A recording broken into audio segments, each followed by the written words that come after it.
Hi guys, I'm Angie Rasmussen.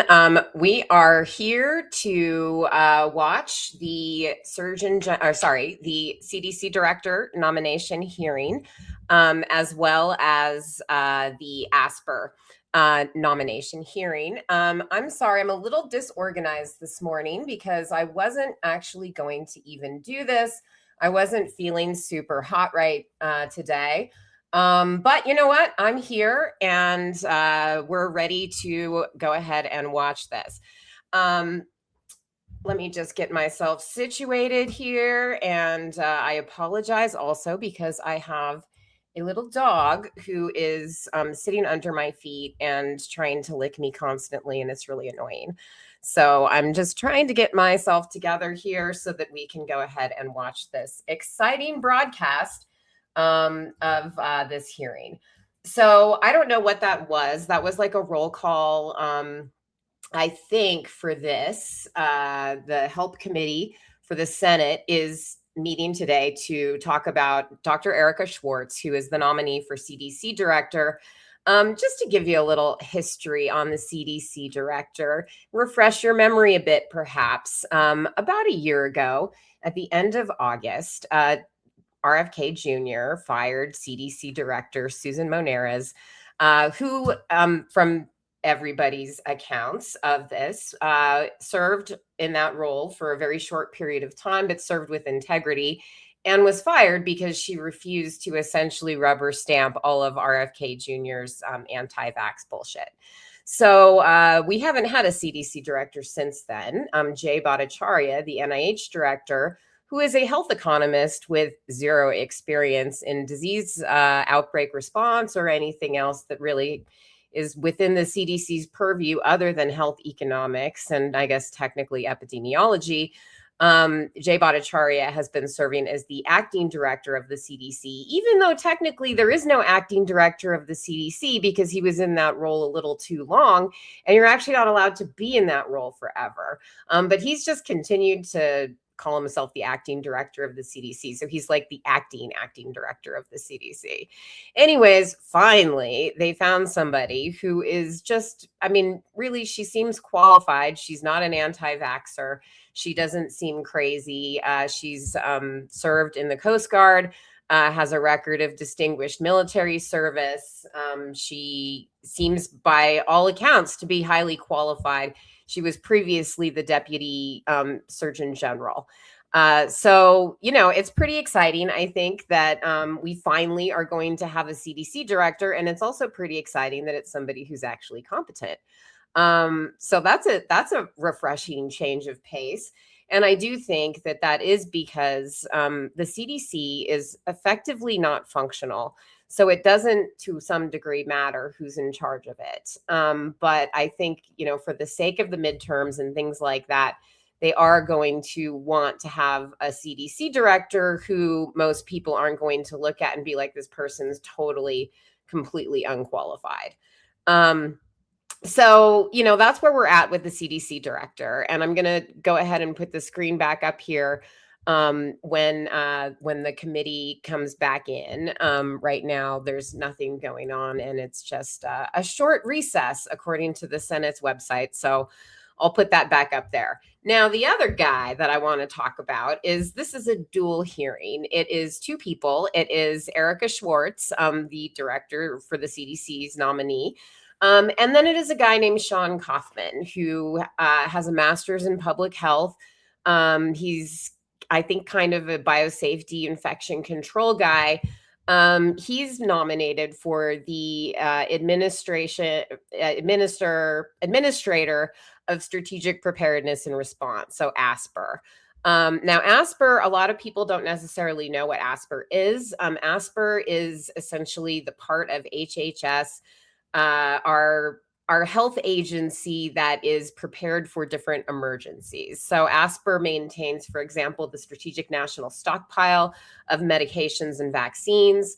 ASPR is critically involved in terms of making sure that we have hospital capacity and making sure that we're really running our pandemic preparedness plan for the U.S. Now, this ASPR, this guy, Sean Kaufman, was nominated, and he's been serving in various sort of like undersecretary or deputy kind of administrator roles in HHS. He doesn't like vaccines very much. And in the past, he has said things like that the HBV, the hepatitis B vaccine, um, oh, we're on. Okay, let me get this up here. And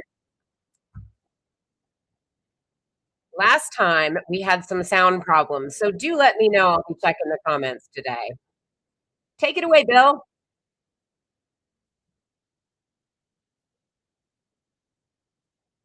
Indeed.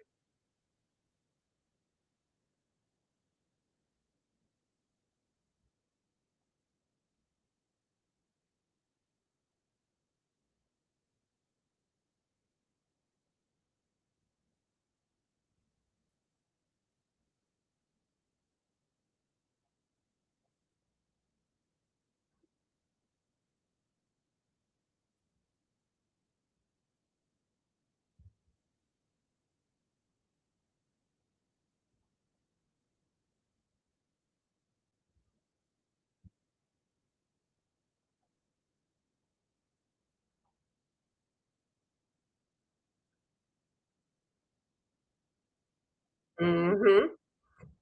And guess what? That's what Sean Kaufman, the nominee for Oscar, said.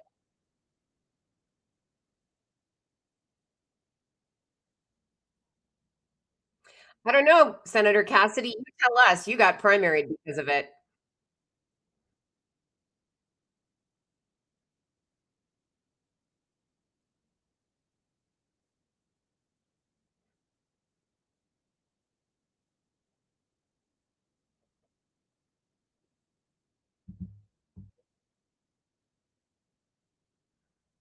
Well,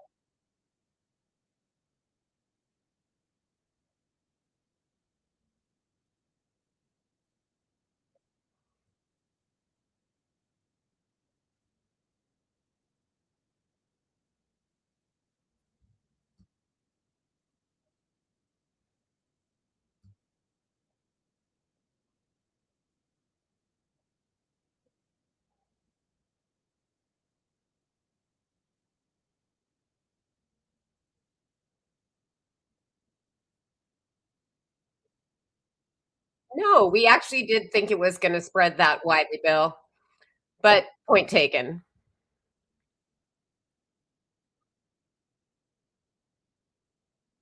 No encyclosporiosis.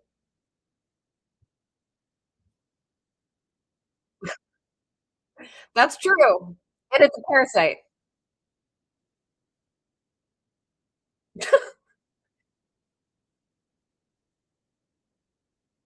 I gotta say, I kinda like Bill Cassidy. I mean, I don't like him at all, but when he gets going, he's got some good moments. Indeed.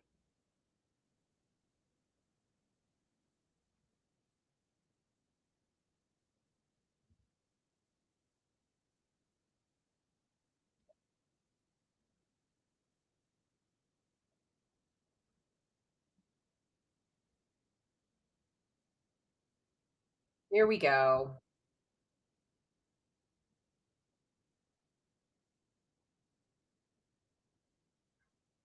Correct, including vaccines.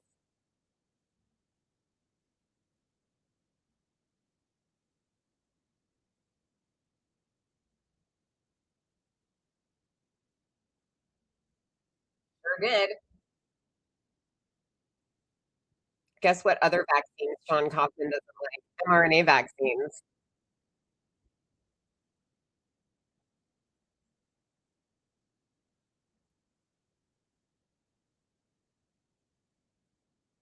Well, no, that's not exactly why. It's because they're trying to get rid of all vaccines.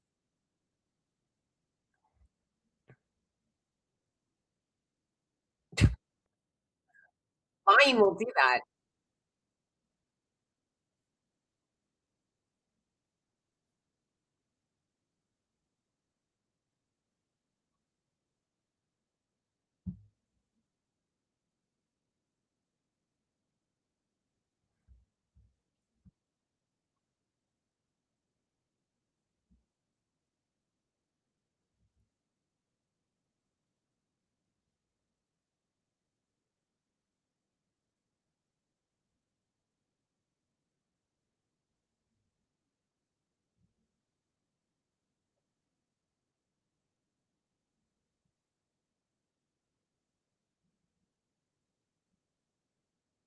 Indeed.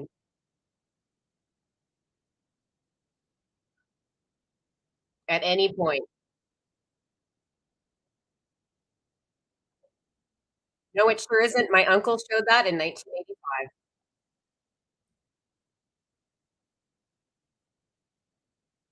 Indeed.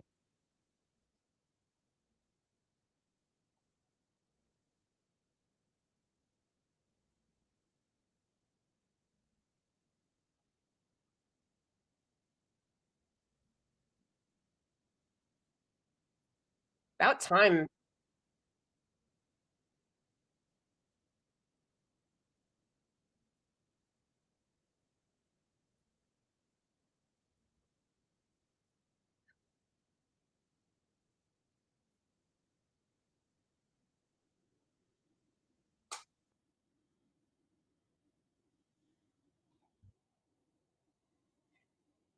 Shit.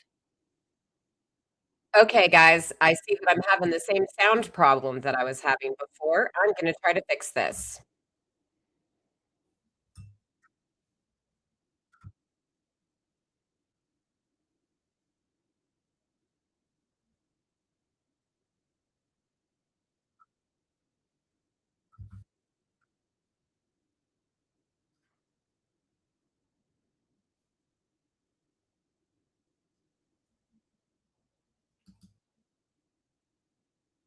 Okay, I'm trying to fix this, guys. Sorry about this.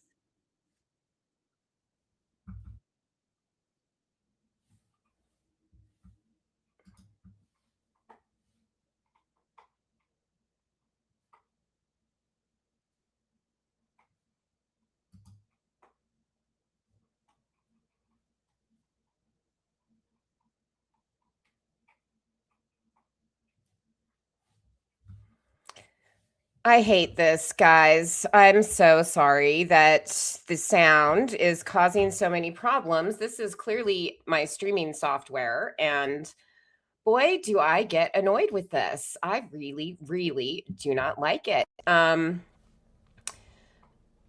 gonna just try to fix this. Automatically adjust mic volume. I think maybe I will turn that off and hopefully that will correct it. I just need to pull up the hearing and I'm going to try to do it on C-SPAN this time rather than the Senate's janky website. And this sucks because the part that I want to see the most is the part where Bill Cassidy goes to town on his ass.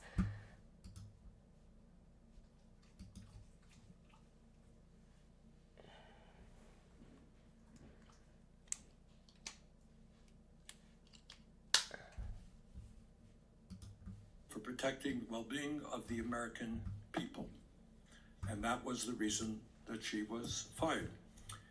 And Mr. Chairman, what has taken place since that firing? Last year, the United States had the worst measles outbreak in over 30 years, with nearly 2,300 cases reported. We are on track to surpass. Okay.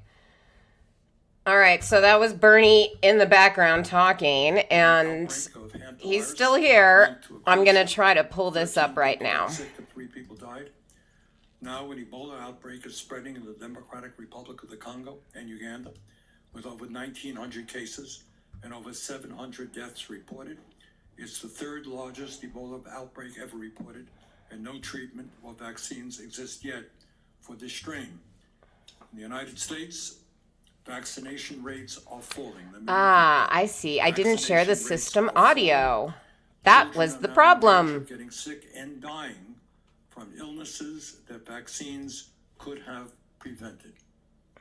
Secretary Kennedy's response to these crises has been to spread misinformation, fire scientists who disagree with him, and wage an unprecedented war on science and vaccines that have saved millions of lives. Mr. Chairman, as you well know, our committee received 250 pages of emails from officials at the CDC and HHS that have confirmed what many of us have feared. These emails have shown that Secretary Kennedy tried to make it more difficult for working families to get vaccines for their children at no cost. He directed CDC staff to pursue the bogus link There we go. Vaccines cause autism, a link that has been thoroughly debunked by the scientific and medical community. He has spread misinformation about the largest measles outbreak in the U.S. in over 30 years. And Secretary Kennedy stopped a flu vaccination campaign. I love it how people during a flu season deeply that had appreciative killed 16,000 people. Of the fact that people are Mr. Chairman, on Substack bottom line here leaving comments is we like need giving me people in tips HHS on how to fix this. who have the courage to stand up for science, really appreciate to protect you. our kids, to protect the health and Let me know well-being if you can hear of the Bernie or American not. people, and to stand I'm up watching the to chat. a secretary who is moving this country in a very dangerous direction. Thank you. We shall now proceed with opening statements. Dr. Schwartz. All right. Chairman, ranking member, and distinguished, I'm sorry, I'm supposed to read your bio. Imagine that. You know what I'm saying? My bad. Whoops. Okay, I'm going to be quiet during this part so that you can hear them. And yes, everybody can hear. All right. Thank you so much, tech support of Substack. You guys are awesome. And despite the fact that I am a systems biologist, I'm actually not very good with computer stuff. So I really, really appreciate all of your help. And like I said, I'm going to shut up now so that we can listen to Bill Cassidy and Erica Schwartz's opening statement, We're as joined well today as by Dr. Erica Schwartz, whatever nominated to be Sean the Kaufman's Director of the gonna Centers for say. Disease Control and Prevention, or the CDC. She is board certified in occupational medicine. She served as a Navy occupational medicine physician before joining the Public Health Service Commission Corps to serve the Coast Guard in 2005. She served as the Deputy Surgeon General from January 2019 to April 2021. She earned a BS in biomedical engineering and her MD from Brown University, an MPH from the Uniformed Services University of Health Sciences, and a JD from the University of Maryland. Thank you for being here, and thank you for your dedication to public health and military service. Thank you, Chairman. Chairman, ranking members, distinguished members of the committee, thank you for the opportunity to appear before you today. It is truly an honor to be nominated for the role of Director of the Centers for Disease Control and Prevention. I'd also like to thank President Trump and Secretary Kennedy for the trust they placed in me with this nomination. I am deeply honored by the opportunity to continue serving our nation. I would also like to recognize my husband, whose unwavering support has made a lifetime of service possible. The most important thing to know about me is that I come from a God-fearing military family. My father and my older sister were in the Navy. My older brother was in the Marines, and my younger brother was in the Army. And I had the privilege of serving both in the Navy and with the Coast Guard. For my family, service was not a job. It was a calling, it was a responsibility, and it was an act of faith. My academic career included a biomedical engineering degree and a medical doctorate from Brown University, a Master of Public Health in epidemiology, and a law degree. After medical school, I served as a Navy occupational medicine physician and clinical epidemiologist, focused on protecting service members from hazardous exposures while learning public health from a mission-first operational perspective. I later transferred to the United States Public Health Service and was detailed to the Coast Guard, where I focused on force health protection for responders to major national and global crises, including Hurricanes Katrina and Rita, the 2010 Haiti earthquake, the Deepwater Horizon oil spill disaster, and the West Africa Ebola outbreak. In each of these moments, the men and women of the Coast Guard counted on me to get it right. There was no margin for error. I eventually served as the Coast Guard's chief medical officer at the rank of 2-star admiral, where I was responsible for the Coast Guard's healthcare system, their safety system, and their work-life program. I was later asked to serve as the United States Deputy Surgeon General. During my tenure, our nation faced one of the greatest public health threats in modern history, the COVID-19 pandemic. One of my core responsibilities was ensuring access to diagnostic testing without overwhelming the healthcare system. My team and I rapidly designed and operationalized a scalable public-private solution. We established drive-through testing sites in every state in Puerto Rico and the District of Columbia, testing nearly 11.5 million individuals. Public health is in my DNA.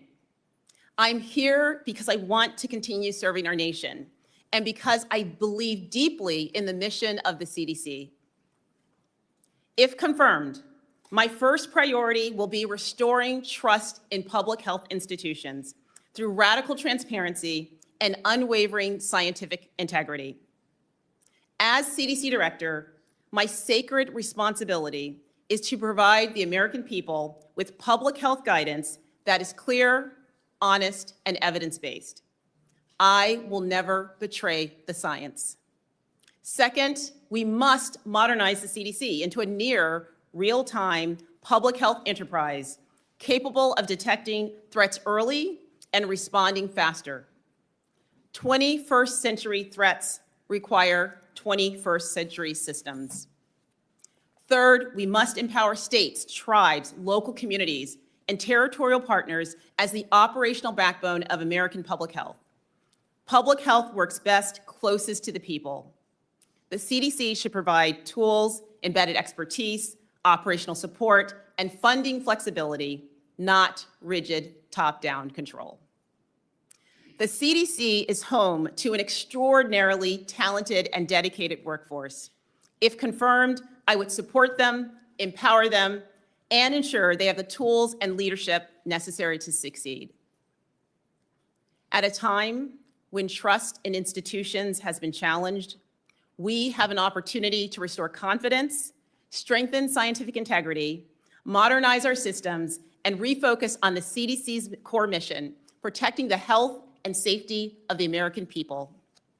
I am committed to working with this committee, with public health leaders across America, with communities across our nation, to ensure the CDC fulfills its mission with excellence, integrity, transparency, and accountability.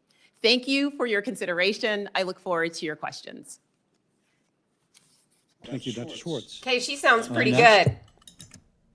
We are joined by Mr. Sean Kaufman, nominee to be the Assistant Secretary for Preparedness and Response, or ASPR. Now let's see what Mr. this Kaufman anti-vaxxer earned has his to Bachelor of say. Science and Master of Public Health degrees from San Diego State University with a focus on health promotion and behavioral science. He has 30 years of public health experience with a focus on infectious disease preparedness, biosafety, biosecurity, and emergency response. He has served in leadership roles at CDC, Emory University, and in the private sector where his work focused on improving biosafety through a culture of responsibility.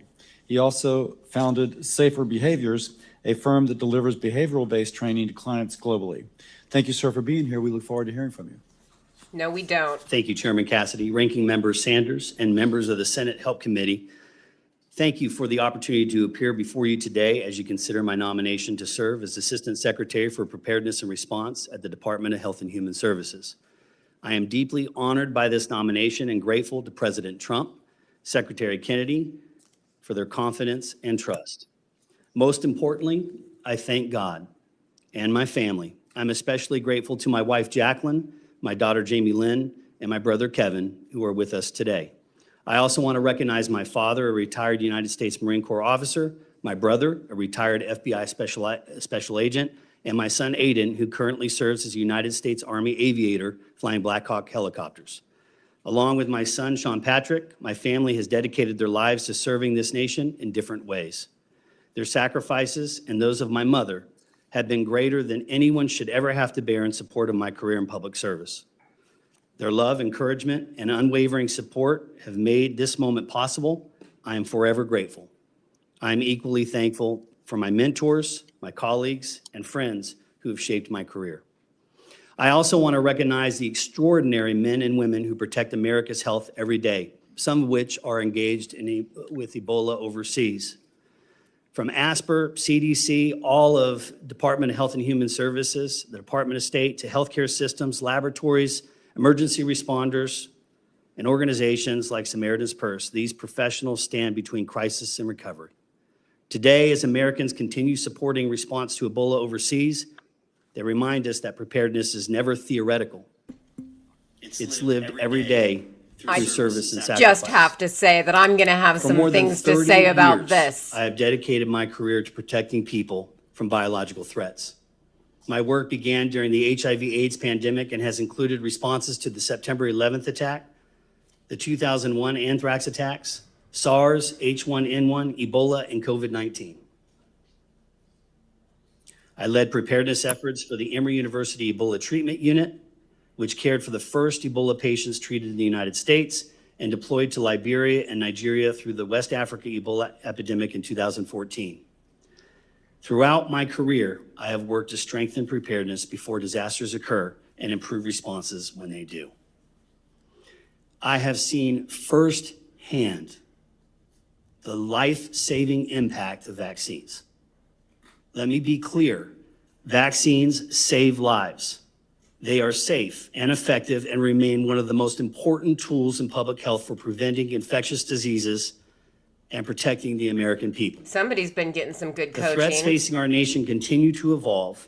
We must remain prepared for emerging infectious diseases, deliberate biological threats, and increasingly complex challenges driven by advances in biotechnology, artificial intelligence, and rapidly changing technologies. Oh, here we go. At the same time, chemical, radiological, nuclear, cyber, Nuclear. and natural disasters are all hazards that require an integrated approach that is faster, more agile, and more resilient than ever before. Start by not saying ASPR nuclear. exists for one reason: to save lives. There is no greater responsibility in public service, and if confirmed, I will devote myself fully to that mission. My priorities will be straightforward. First, I hope to strengthen and reauthorize PAPA with all of us together to keep pace with today's threats while improving coordination and accountability across the government. Second, I want to accelerate the development of medical countermeasures, which includes vaccines, therapeutics, diagnostics, and other life-saving capabilities so America is never caught unprepared. Third, I want to invest in the people who make preparedness possible: our healthcare workers, emergency responders, laboratorians, public health professionals, and scientists, ensuring they are trained, equipped, and supported for the challenges ahead. Fourth, I'd like to modernize how we develop, manufacture, stockpile, and deliver critical medical resources so they reach Americans quickly when every minute matters. Including And finally, vaccines. I want to strengthen partnerships across the federal government with our state, local, tribal, and territorial partners while working closely with healthcare systems, industry, academia, and nonprofit community. Preparedness is a shared responsibility, and our success depends on working together before a crisis, not simply reacting after one begins. This fella's written a lot of grants in his Throughout my time. career, I have learned one enduring lesson. Preparedness is not measured by what we are doing during a disaster. It is measured by what we do before one arrives and how we commit ourselves to those who have survived. If confirmed, I will lead with integrity, urgency, humility, and accountability. I will work every day to ensure that when the next emergency comes, and history tells us it will, the American people have confidence that their government is prepared to respond quickly, effectively, compassionately, and in the manner worthy of trust. Thank you, and I look forward to your questions. Well, I look forward to him too, because he's saying all the right things, but boy, do I doubt his sincerity. Dr. Schwartz, your predecessor was let go because she would not make decisions that she felt that she was instructed to make, that she felt were going to be bad for public health. She did not have the ability to demote or reassign people, and she objected to decisions, and because of that, according to her, was brought in and browbeaten and eventually let go. What commitment, one, will you commit to this committee and to the American people to have the same integrity as she, that if asked to do something which is wrong for public health, that you will stand up as she did, object, if necessary, publicly? Chairman, thank you for the question, and thank you for meeting with me earlier. The one thing that I can tell you is how I lead and how I live And I have lived and I have led by my integrity. I have spent over 25 years in the uniformed services leading by integrity. That is what I can commit to you and to the committee, that I will continue to live and lead by my integrity. You are a physician, I'm a physician. We both took the Hippocratic Oath. For me, the Hippocratic Oath meant that I would never harm my patients. Their health and well-being took primacy. If I'm confirmed as a CDC director, the nation's health and well-being will take primacy, and I will never compromise on that. Now, we know that the Secretary has put people at the CDC who are there basically to look for evidence, however they can find it in fishing expeditions of how vaccines may cause problems. Now we're talking, Bill. They can't find it, but they keep on doing it. Now, have you been told that you'll have the ability to reassign Bill is people who are referring being to the fact counterproductive in that terms of Kennedy has trust stalked the in CDC public with health all of these measures, which have been anti-vaxxers shown from Children's time and Health time again Defense. to be safe? Chairman, I am sitting here because the president nominated me and the secretary Oh, this and I isn't had good, though. conversations. And those conversations were about my background. The fact that I spent Let me 25 interrupt. years. I have limited Yep. time. This is Erica, almost a are you yes or going to no. fire him or not? Will you have the ability to reassign, demote, get rid of people who are harmful to our public health venture based upon the scientific knowledge that is generally known because the unwavering scientific integrity, as you say, Indeed. with evidence-based and free from political science, not betraying science, standing on science, speaking the truth, even in difficult moments. Pretty You rich have of Bill to- to you say have that, the though, ability to considering do he that, really pulled free punches of for a political long time influence. until he was Chairman, sure that the he got Secretary- primaried. Absolutely will allow me to be the CDC director. That is why I'm sitting here before you. The Yes, but secretary that- knows and I that. almost Are you feel gonna like I'm fire having the to go after this anti-vaxxers, question a little bit Erica? more firmly than I feel like I should. You can be CDC director and just take orders. We need a Indeed. CDC director that will actually stand up to crazy, stupid things being said that undermine faith in immunization. It's pretty Are important you the considering the person- and last I'm being very CDC direct director here, got fired for because that. Obviously, I feel like we've got thousands of kids hospitalized because people have promoted that immunization is bad, and now kids have died because of it. Indeed. It is evil to do that. It is and people evil. persist. You are the bulwark. So I'm asking, will you have the ability and the firmness to stand up to that political meddling, to say, no, that's wrong and this is right? Chairman, you have my assurances that I will continue to lead by my integrity. I will never compromise not on the answer science. he I was will looking for, always, Dr. Schwartz. always have the public's health in mind. I have spent over 25 years making sure that my That's not patients. quite the Are you direct going to answer fire I'm the hoping for. anti-vaxxers? I'm just saying that. And I know you've been through a murder board. One more time. I believe you're a woman of integrity. I accept that. But will you have the ability to say no to junk science and to say yes to that which has been firmly established and to stick up for what is actually right and true as opposed to that which is superstition and prejudice? Chairman, I have always stood up for what is right and what is true, and I believe I that hope will so. continue to do that. You have my assurances that I will do that. I will never betray the science, ever. I will go where the science leads us. I will not have predetermined answers to conclusions. I will make sure that the CDC is focused on scientific rigor, that the CDC is focused on radical transparency, as we discussed in I your don't like office, this. She's and using that a lot of the CDC, which is Maha the most important buzzwords. thing to regain public trust is that we lead with humility. There is an error So, that excuse me, because I'm almost out of time. Radical transparency includes Saying whether or not you're going to fire the if somebody anti-vaxxers. puts people beneath you or above you or around you and will not let you remove them, but they are doing wrong things at the CDC, pursuing an agenda harmful to America's public health. And we've seen evidence of that. It's not a theoretical. How will you handle that situation? Chairman, I'm not obviously there at the CDC, but you have my assurances that if I am confirmed as a CDC director, We'll fire I will the work with anti-vaxxers? team, the principal deputy director, Sean Slavinsky, who's already on the ground, and the deputy director, the chief medical officer, Dr. Jennifer Shuford, to have those conversations. And if there's something that comes up that is concerning, you have my assurances that I will answer any questions that this committee has regarding exactly what you just mentioned. Senator Sanders. Thank you. Dr. Schwartz, thank you very much for your service over the years. According to the American Medical Association, which represents over 270,000 doctors, quote, An abundance of evidence from decades of scientific studies shows no link between vaccines and autism, end quote. I don't think that this woman In fact, believes there there's have been any more than kind of 40 link between scientific vaccines and studies in 7 autism. countries involving over 5 million people, Bernie, finding that there is no link get to between your vaccines question. and autism.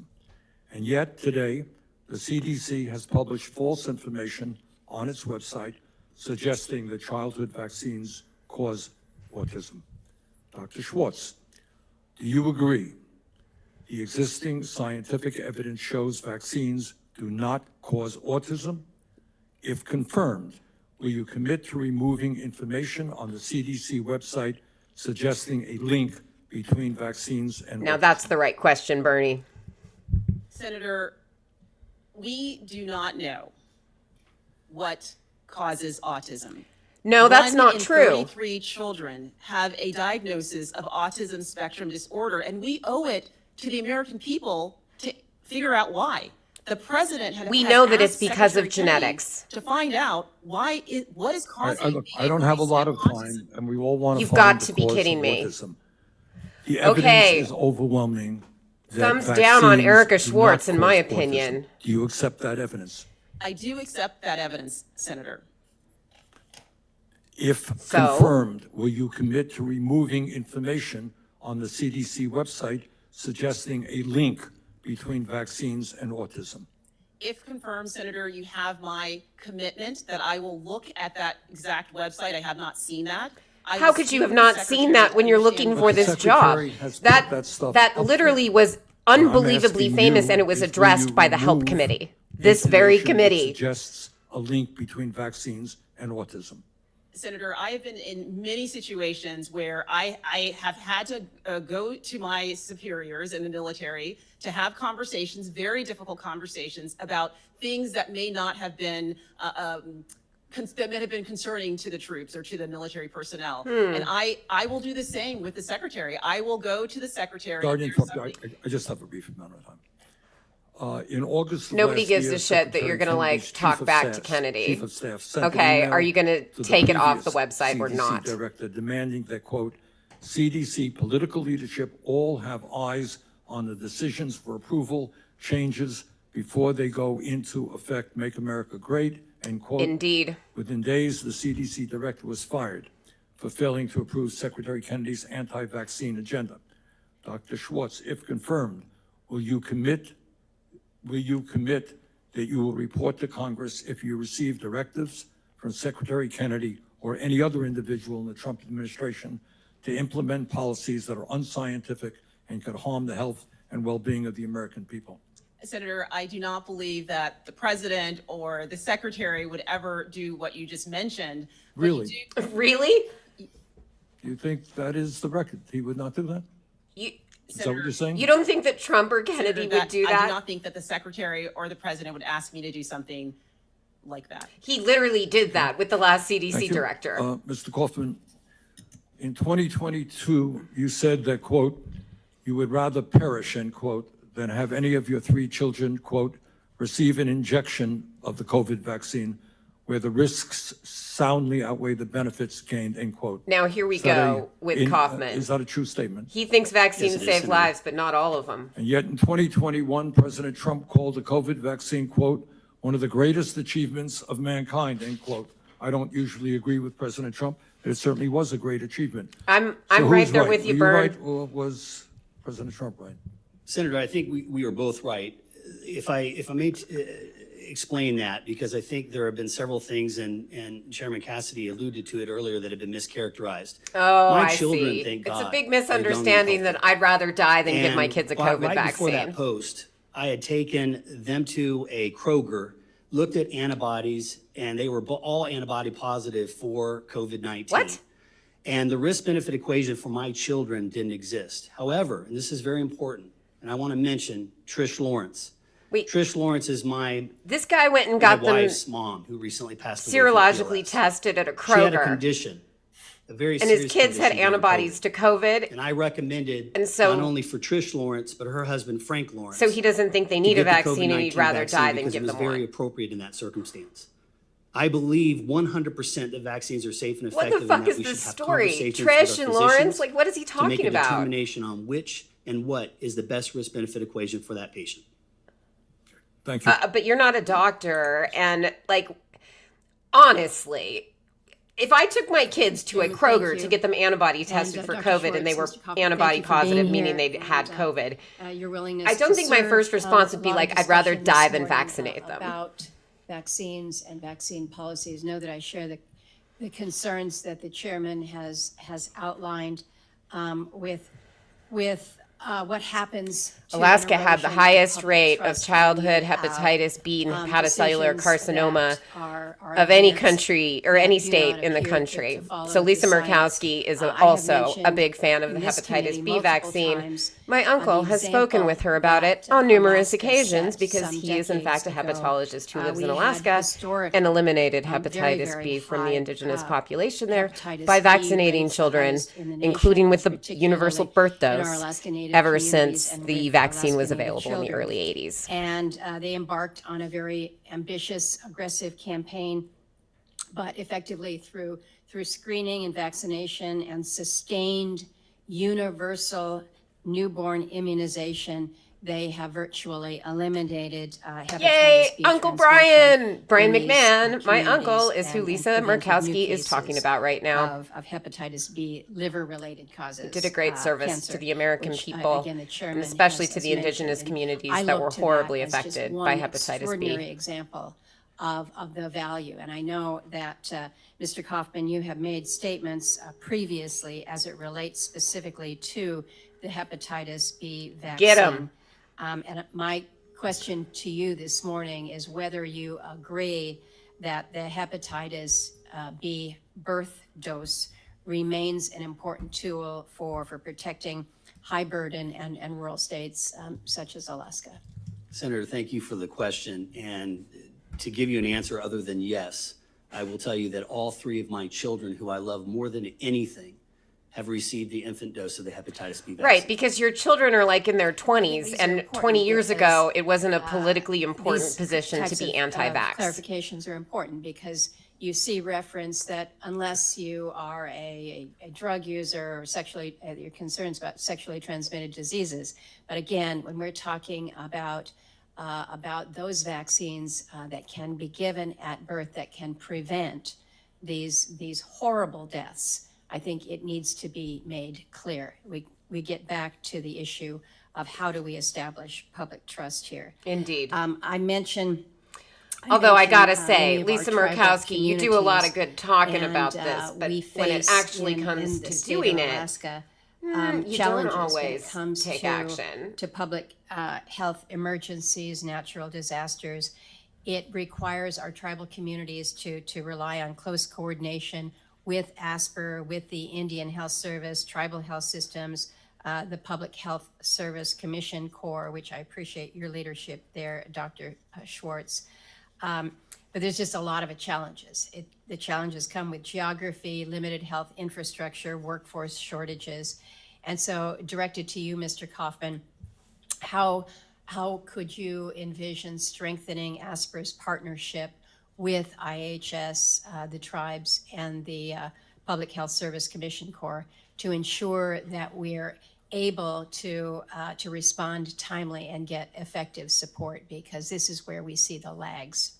This is a good Thank you, question, but Senator, it's for the also very question. Alaska specific. My past experiences in emergency response, one of my greatest worries is that emergency responders come in like seagulls. They fly in and then they fly out, and they leave the community with all the issues that they had before, and sometimes leaving the community worse off than better off.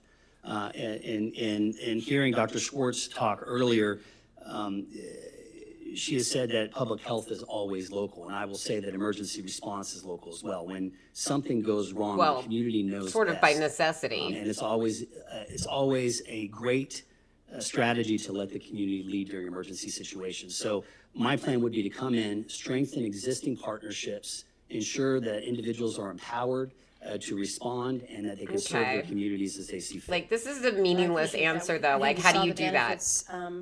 In delivering the COVID vaccines, where there was that on-the-ground response that really made that difference. Dr. Schwartz, Just go to Kroger and get an Again, antibody sticking test. with, Then you don't need a vaccine. Native communities, according to as we this know, guy. you and I have discussed health disparities that we really need to be focusing on. I introduced yesterday a bill entitled the Native Children's Commission Implementation Act. It directs CDC to improve the quality, accuracy, and completeness of maternal and infant health data for American Indian, Alaska Native, Native Hawaiian populations by strengthening partnerships with tribes, tribal epidemiologists, centers, and other Native partners. I'm just going to ask you if you are confirmed to work with us to address some of these long-standing challenges that we see with racial misclassification, with underreporting, and really just incomplete data collection.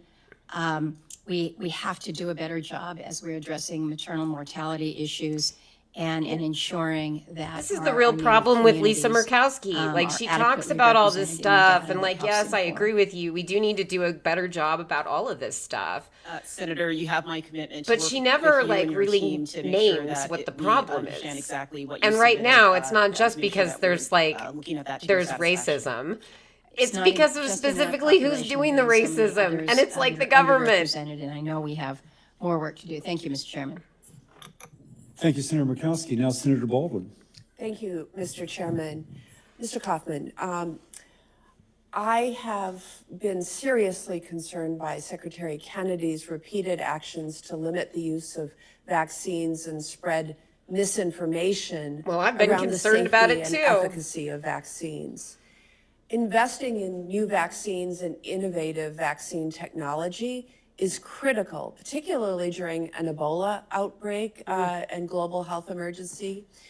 We need to be prepared for everything from the next pandemic to the next bad flu season.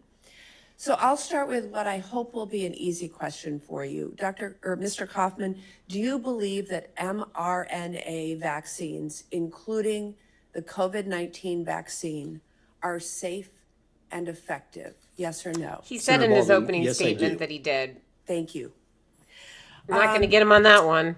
Your statements that were referred to earlier under examination by Senator Sanders, where you indicated that Went to a you Kroger would and got your rather- kids' antibodies I think tested. the quote is, as a father of 3 who would rather perish than have any one of his children receive an injection, Tammy, he was at the Kroger the night before.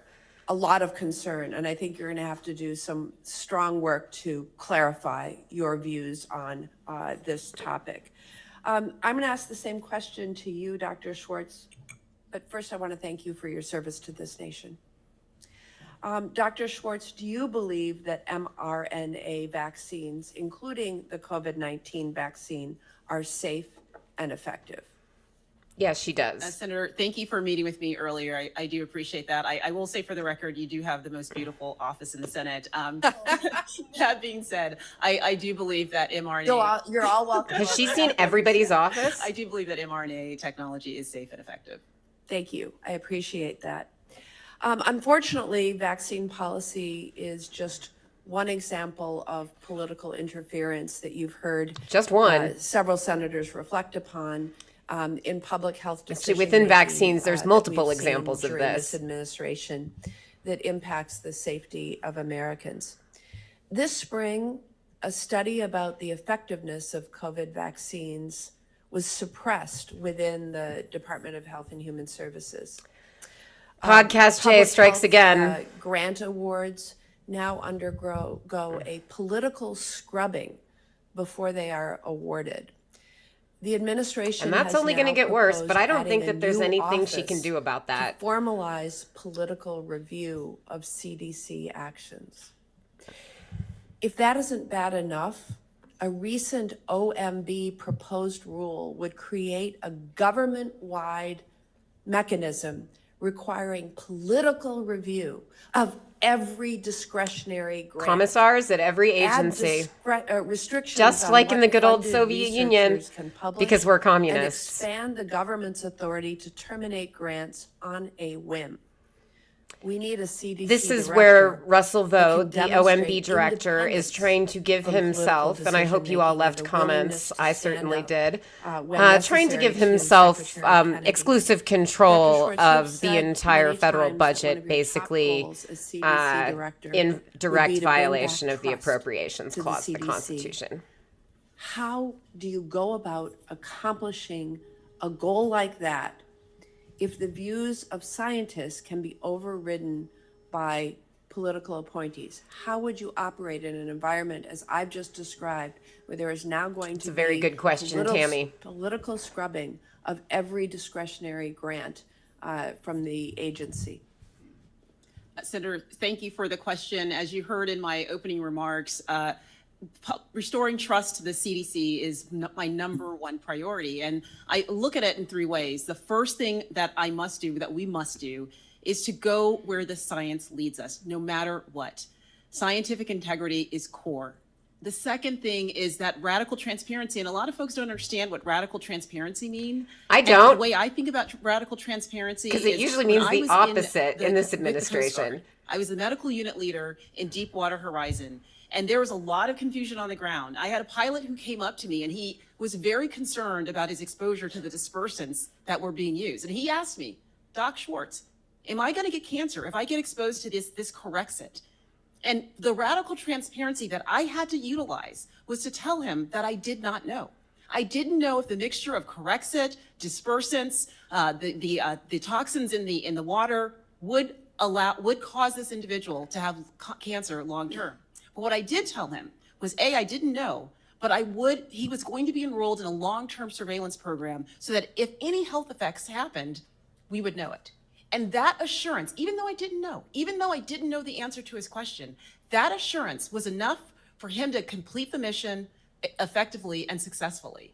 That's the radical transparency that the American people want to know. They want to know what we know, what we don't know, and why we don't know it. And the third thing that's critical is leading with humility. I want to be the CDC director for all Americans. I don't want to be a paternalistic CDC director. I want to be a CDC director in a very similar manner as I was an occupational medicine physician, a patient-centered physician. I want to be a nation-centered CDC director. I appreciate those sentiments so much, and I just want to say that in the context of an agency that is suppressing studies and having political scrubbing of grant decisions, that's going to be a real challenge. Yeah. And I want you to convince me that you are going to be able to push back against those attempts to interfere with radical transparency. Yeah, sorry, Erica. You're not going to get away with Thank you, these Mr. great Chairman. answers. For both of you, I'm going to ask you in a second about active pharmaceutical ingredients. You don't have to tell me what the problem is. I want to talk about solutions. But before I get to that, I just want to compliment both of you, two of the most qualified people I've seen in front of us. Dr. Schwartz, incredible resume, 2-star admiral. I agree, but Just congratulations and thanks. And most importantly, your culture, your values, all those things that I sure right, hope because that she my came kids in, and grandkids you know, look up firing and say, off that's like the type about of how person religious she I want was. to be and the type of God-fearing position military. I want to have. And Sean Kaufman, I think you're the right person for ASPR right now. I think it's always good to go back and look at the We fundamentals. definitely So need an what is anti-vaxxer ASPR? in charge of the This is national something I didn't know stockpile. up till I got here, even though I'm a physician, that it's the Administration for Strategic Preparedness and Response. Your motto, stand ready, move fast. Your charge is in charge of medical public health preparedness, response, and recovery. And I believe that for such a time as this, you've been prepared to do this job. Your resume, hands-on experience inside You've been public health preparing your whole life laboratories, for this, Sean frontline response Kaufman. experience to anthrax test, West Nile's virus. West You Nile understand federal virus. infrastructure and interagency coordination. You've led private sector innovation in behavioral safety and disaster preparedness. Sean Kaufman combines So, deep technical to be knowledge, clear, what real-world that means response is he does experience, and safety proven training leadership. consulting. Exactly what we need to keep Americans safe. Now, so often this committee seems like all we care about is vaccines. It's 1% of both Does of it your seem world, like maybe all you more, care maybe- about is maybe less. vaccines? And I happen to agree. There's concerns about the mRNA technology. It's short-lived. They don't stop the virus. What? There are significant risk associated, especially young males, that have positive antibodies, right? And No, like no, you, they- I gave actually, different there's advice to no- my parents than I did my kids. But I guess There is what a I'm looking slight for, risk Mr. Kaufman, of is transient, let's just say it's non-severe the next virus. myocarditis It's the next in epidemic. boys. Are you committed Even if to you have making sure that antibodies or America not, has access you can still to make that whatever risk-benefit vaccines decision that- yourself. that you deem safe and worthy? You don't have to put say in I'd the hands rather of die doctors than do it, to make that same than give this recommendation vaccine that I think for is their safe and patients. effective to my kids. Senator Marshall, thank you for the question. I also want to thank you. I've actually done a lot of great work in your state at the USDA in Bath, and I want to acknowledge the staff is phenomenal and excellent there as well. To answer the question, I will be committed to lead a phenomenal team at ASPR. Primarily, there's a small organization many may not hear of, an island of excellence called BARDA. And BARDA is What do you mean nobody's responsible heard not of only for BARDA looking and at it's an new island of technologies, 'cause what we excellence, face huh? today is we face the ability of our adversaries to actually genetically modify organisms, creating novel threats that actually pose and put Americans drastically at risk, very similar to what we saw with COVID. So BARDA is not only interested What are the in odds that you think creating, Sean Kaufman thinks the vaccine pandemic countermeasures started to because protect a Americans, U.S. but researcher also made it at the therapeutics so that when Wuhan Americans Institute get of sick, Virology Mr. Kaufman, I'm after trying to get you some funding by votes here. Tony Fauci Are you caused committed to it, getting as the Tulsi vaccines Gabbard into the hands revealed? of doctors and nurses and regardless of anything that's ever been said? Absolutely, 100%. I'm sorry. I missed know the that thought. Roger Marshall Yeah. thinks it's a lab leak. There you go. Dr. Schwartz, I mentioned the API. You and I know what the huge problem is. What's the solution to bring API back home? Active pharmaceutical ingredients, yeah. Senator, I actually have to get smarter on that. I have to be brutally honest here. I haven't been really following that, but I would definitely love to work with your team. And My guess is the diagnostics. that Should you're have met with using, Roger Marshall the in therapeutics advance you of want this available, hearing, I take guess. API, and Mr. Kaufman. Now maybe it's a BARDA turn. That's right. Yeah, there's new technology. Right now, as you know, there's a problem, and I'm so happy that you acknowledge. I it's love that actually we're a going to very, very now big start problem. talking about BARDA nobody knows can what look at BARDA's supposed to technology do that and nobody actually, knows what ASPR's uses supposed to do. different types of ingredients that can undermine the adversaries and put a need on more of a biological basis for future countermeasures than a chemical one. So there are different strategies and technologies that the scientists at BARDA are looking into and will begin to explore to protect America. But this is the problem that this committee needs to be looking at. This is the real problem. I mean, it's great to see the But the real- manufacturing moving back here, that we're making vaccines, we're making drugs again in this company, but we don't have the API to do it. And very few Okay. companies are doing it. So and I the hope this problem committee here can that they're take on talking that about is like challenge, making whatever we can pharmaceutical do ingredients, as a congressional body. including for biologicals. Thank you, Mr. Chairman. Thank you, Dr. Kaufman's Marshall. talking about doing I this think in a it's way Senator that will Kane. like fuck up our adversaries. Mr. Chair, and congratulations to the witnesses, Dr. Schwartz and I Mr. do Kaufman. love Tim Kaine's I glasses appreciated both of game. our visits. Dr. Schwartz, I'll just begin this There's way. a certain kind of man who can just I really cast rock votes that that I like sort of sometimes glasses on the regret. forehead I look, have and cast Tim some Kaine votes is in favor of some 100% Trump one of them. nominees that I've come to regret.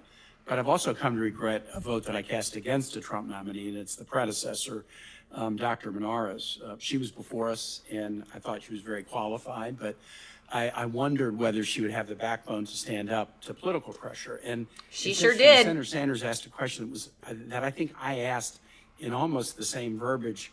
Will you resist political pressure applied by the secretary or the president? And her answer was, they would never do such a thing. And I thought, wow, I think you're wrong. So And that's I what voted Erica against Schwartz her. just said. And she did demonstrate the backbone that I thought was really remarkable. And I apologized to her at a hearing, a year or so later.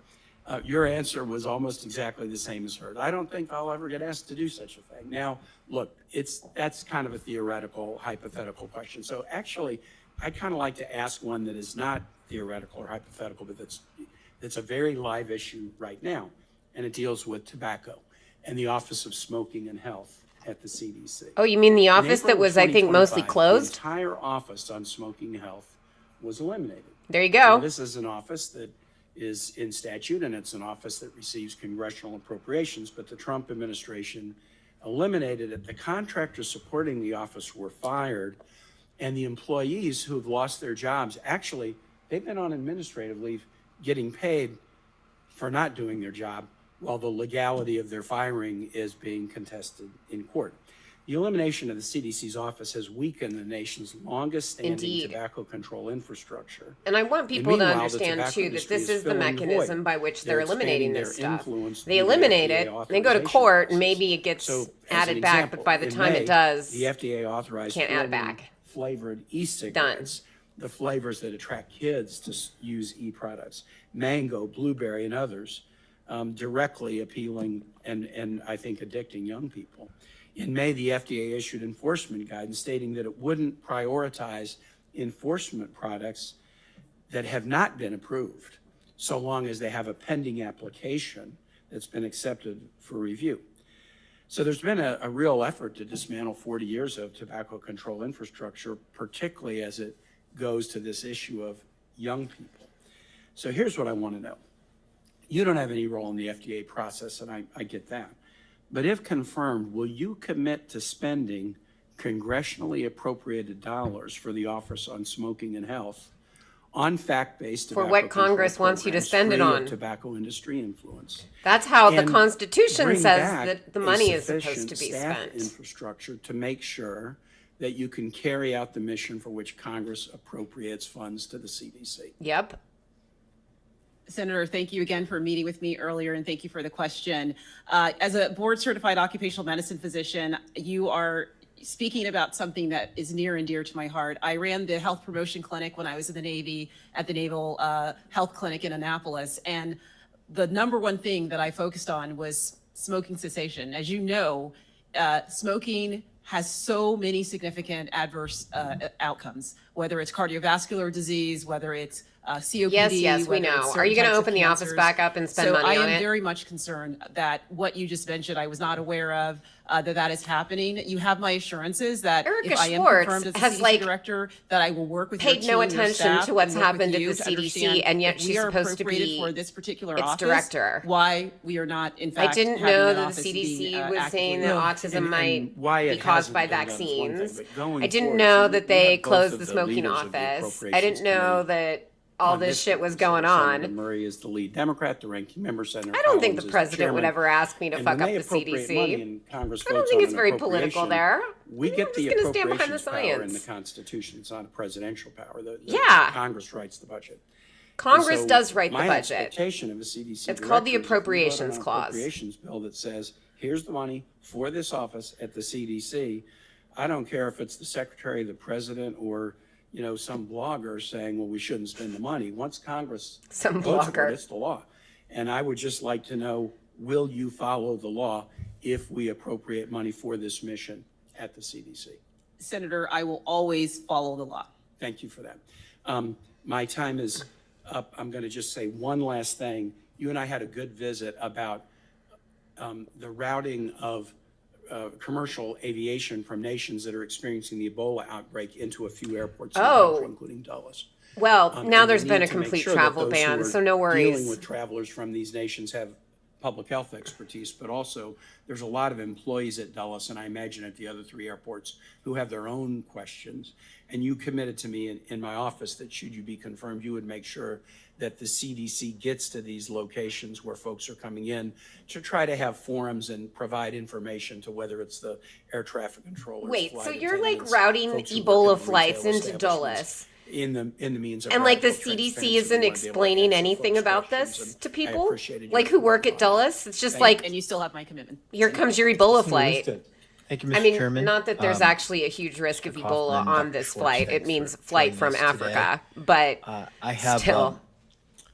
a question for Oh, Dr. boy. Schwartz about something that Ohio has a great connection to, and that is Creutzfeldt-Jakob disease, CJD, Creutzfeldt-Jakob. as it's commonly Mad referred. cow It's a rare disease. and always fatal brain disease. Here we And go. It belongs to the family of illness called prion diseases, and it's right now there is no treatment for it. or cure. There probably and never will Ohio be. is Prions are scary. playing a leading role in trying to change that. They're because we have infectious a proteins research facility, that go in and change National the Prion structure of Disease your existing Pathology proteins so that Surveillance they Center in also become Cleveland. prion And it proteins. relies on CDC funding. You can't for really the research autoclave that them. You got to happens do there. it at higher temperatures. And it helps scientists understand how the brain disease occurs and how it's passed from person to person, or perhaps from animals to persons. And that gets me to the next part of this, which is chronic wasting disease, Here we go. which is another type of this disease. It's a fatal condition. It resides mostly in deer in my state, but also can happen with elk and moose. And it's been detected in over 36 states and across the country. Why does that matter? Because we harvest through hunting 200,000 plus deer a year, which people eat. And it's a way of maintaining the deer population in rural states all across our country. And so continued research and understanding of this is important. And the only way to really do that is through post-mortem. Sorry, I have a dog. Post-mortem She's- human brain tissue analysis. And You're it's about to see her. imperative that we continue to do this to monitor and understand how the disease works and how, if and how there's a transfer from animals to humans. And so what I am interested in your response to is just your reassurance that you will support the center's postmortem brain tissue analysis capacity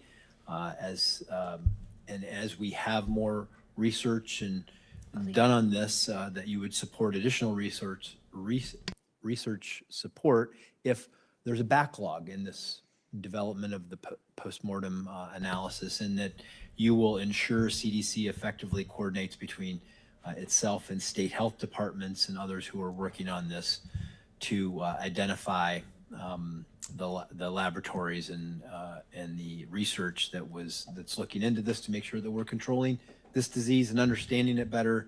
Because if something like that happens where we get this transfer from animal to human beings, it's a huge issue. So Yeah, I mean, it would your be. If reaction chronic and wasting reassurance disease on got that into particular people, issue. it would be really, Senator, really Thank bad. you for the question, and thank you for meeting with me earlier. Whether it's CJD or CWD, certainly if I am confirmed as a CDC director, I would work with your team to understand what are the capacities of the CDC to look into these types of very rare diseases. I know their resource constraints are, something that is a reality. Literally, the whether it's with CDC or does any this. They have a other branch institution. office So I certainly want to make sure that at Colorado I State was not University. aware of The what you CDC just itself described, does but I wanna research make on sure prion I'm diseases. confirmed that I work Although with your chronic team and wasting the disease career is currently an scientists at the animal CDC, disease, see what is our so capacity, that's what are we actually what within are the we appropriate to do, USDA's and what we can do portfolio. to address And they this. also do Chronic surveillance, wasting or at least they disease used is, to before spreading in our APHIS state. I was think it's gutted by spreading at least a in other quarter states of as their well. workforce. As a result, as we head towards hunting season, this will continue to be something that you have the coordination with and necessary with the wildlife officers and health professionals and so forth. You know what So the CDC also does need to worry very about much, with regard to hunting, appreciate your and specifically with regard to duck coordination hunting, and support of is that, avian flu. as we Also a problem in Ohio. it's a big issue that not a lot of people Our talk bird flu about. infected It's kind of ostriches an- here in a Canada niche issue, but it's infected some important. other So, wild bird, which made its thank way you, and Ms. to Terrell, you'll back the the rest great of my state time. of Ohio. Senator Hessen. Well, thank you, Mr. Chairman, and good morning, Dr. Schwartz and Mr. Kaufman. It's good to see you both. Congratulations on your nominations, and congratulations and thanks to your families as well for supporting you in this. Dr. Schwartz, just a few minutes ago, you said in response to a question from Such a Senator weird King, thing to say, you will always congratulations to follow your the law. families for Mr. being Kaufman, I supportive. assume that you would say the same thing. That is correct. So just to be clear, if the President of the United States instructs you to take an action that would break the law, will you follow the law or follow the President's instruction? Dr. Schwartz? The president would never ask me to not follow the law. but The I will president always would definitely ask you to Mr. not Kaufman? follow the law because he does that all the Thank you. And time. Dr. Schwartz, there are multiple examples of the president actively instructing people to break the law. Indeed. Over and over again. So I hope And the you will president update himself yourself breaks the law on that, over and because over again. It's not a So, satisfactory response to say. he would Indeed, never it's do not that. a satisfactory response. Dr. Schwartz, the CDC director is responsible But, for protecting you know, I Americans, think and especially Erica children, Schwartz from certainly life-threatening has had disease her outbreaks. training to make If sure that she Secretary comes Kennedy across ordered as you to stop a promoting very the flu vaccine loyal during supporter. a deadly flu season, would you carry out that order? Senator, when I was the Deputy Surgeon General, I worked at the Office of the Surgeon General. And one of the things that was very concerning was that the Surgeon General had a number of campaigns, public health campaigns that he wanted to do. And yet we had very limited resources. Yeah, ma'am. So- Okay. I'm asking you a different question. Jerome I have Adams limited not time. being able to So have the if you are resources to instructed do the Surgeon to General stop promoting campaigns the he flu wanted to vaccine do is during a the very flu different season, question would you than carry out this. that order, yes or no? We had to prioritize what we could focus on, what we couldn't. Look, focus on. I'm going to stop you This is a again. yes or no This isn't a question. hypothetical question. The flu season last year killed almost 300 children. It did. And we have clear data from the CDC that the best way to save children's lives is by giving them the flu vaccine.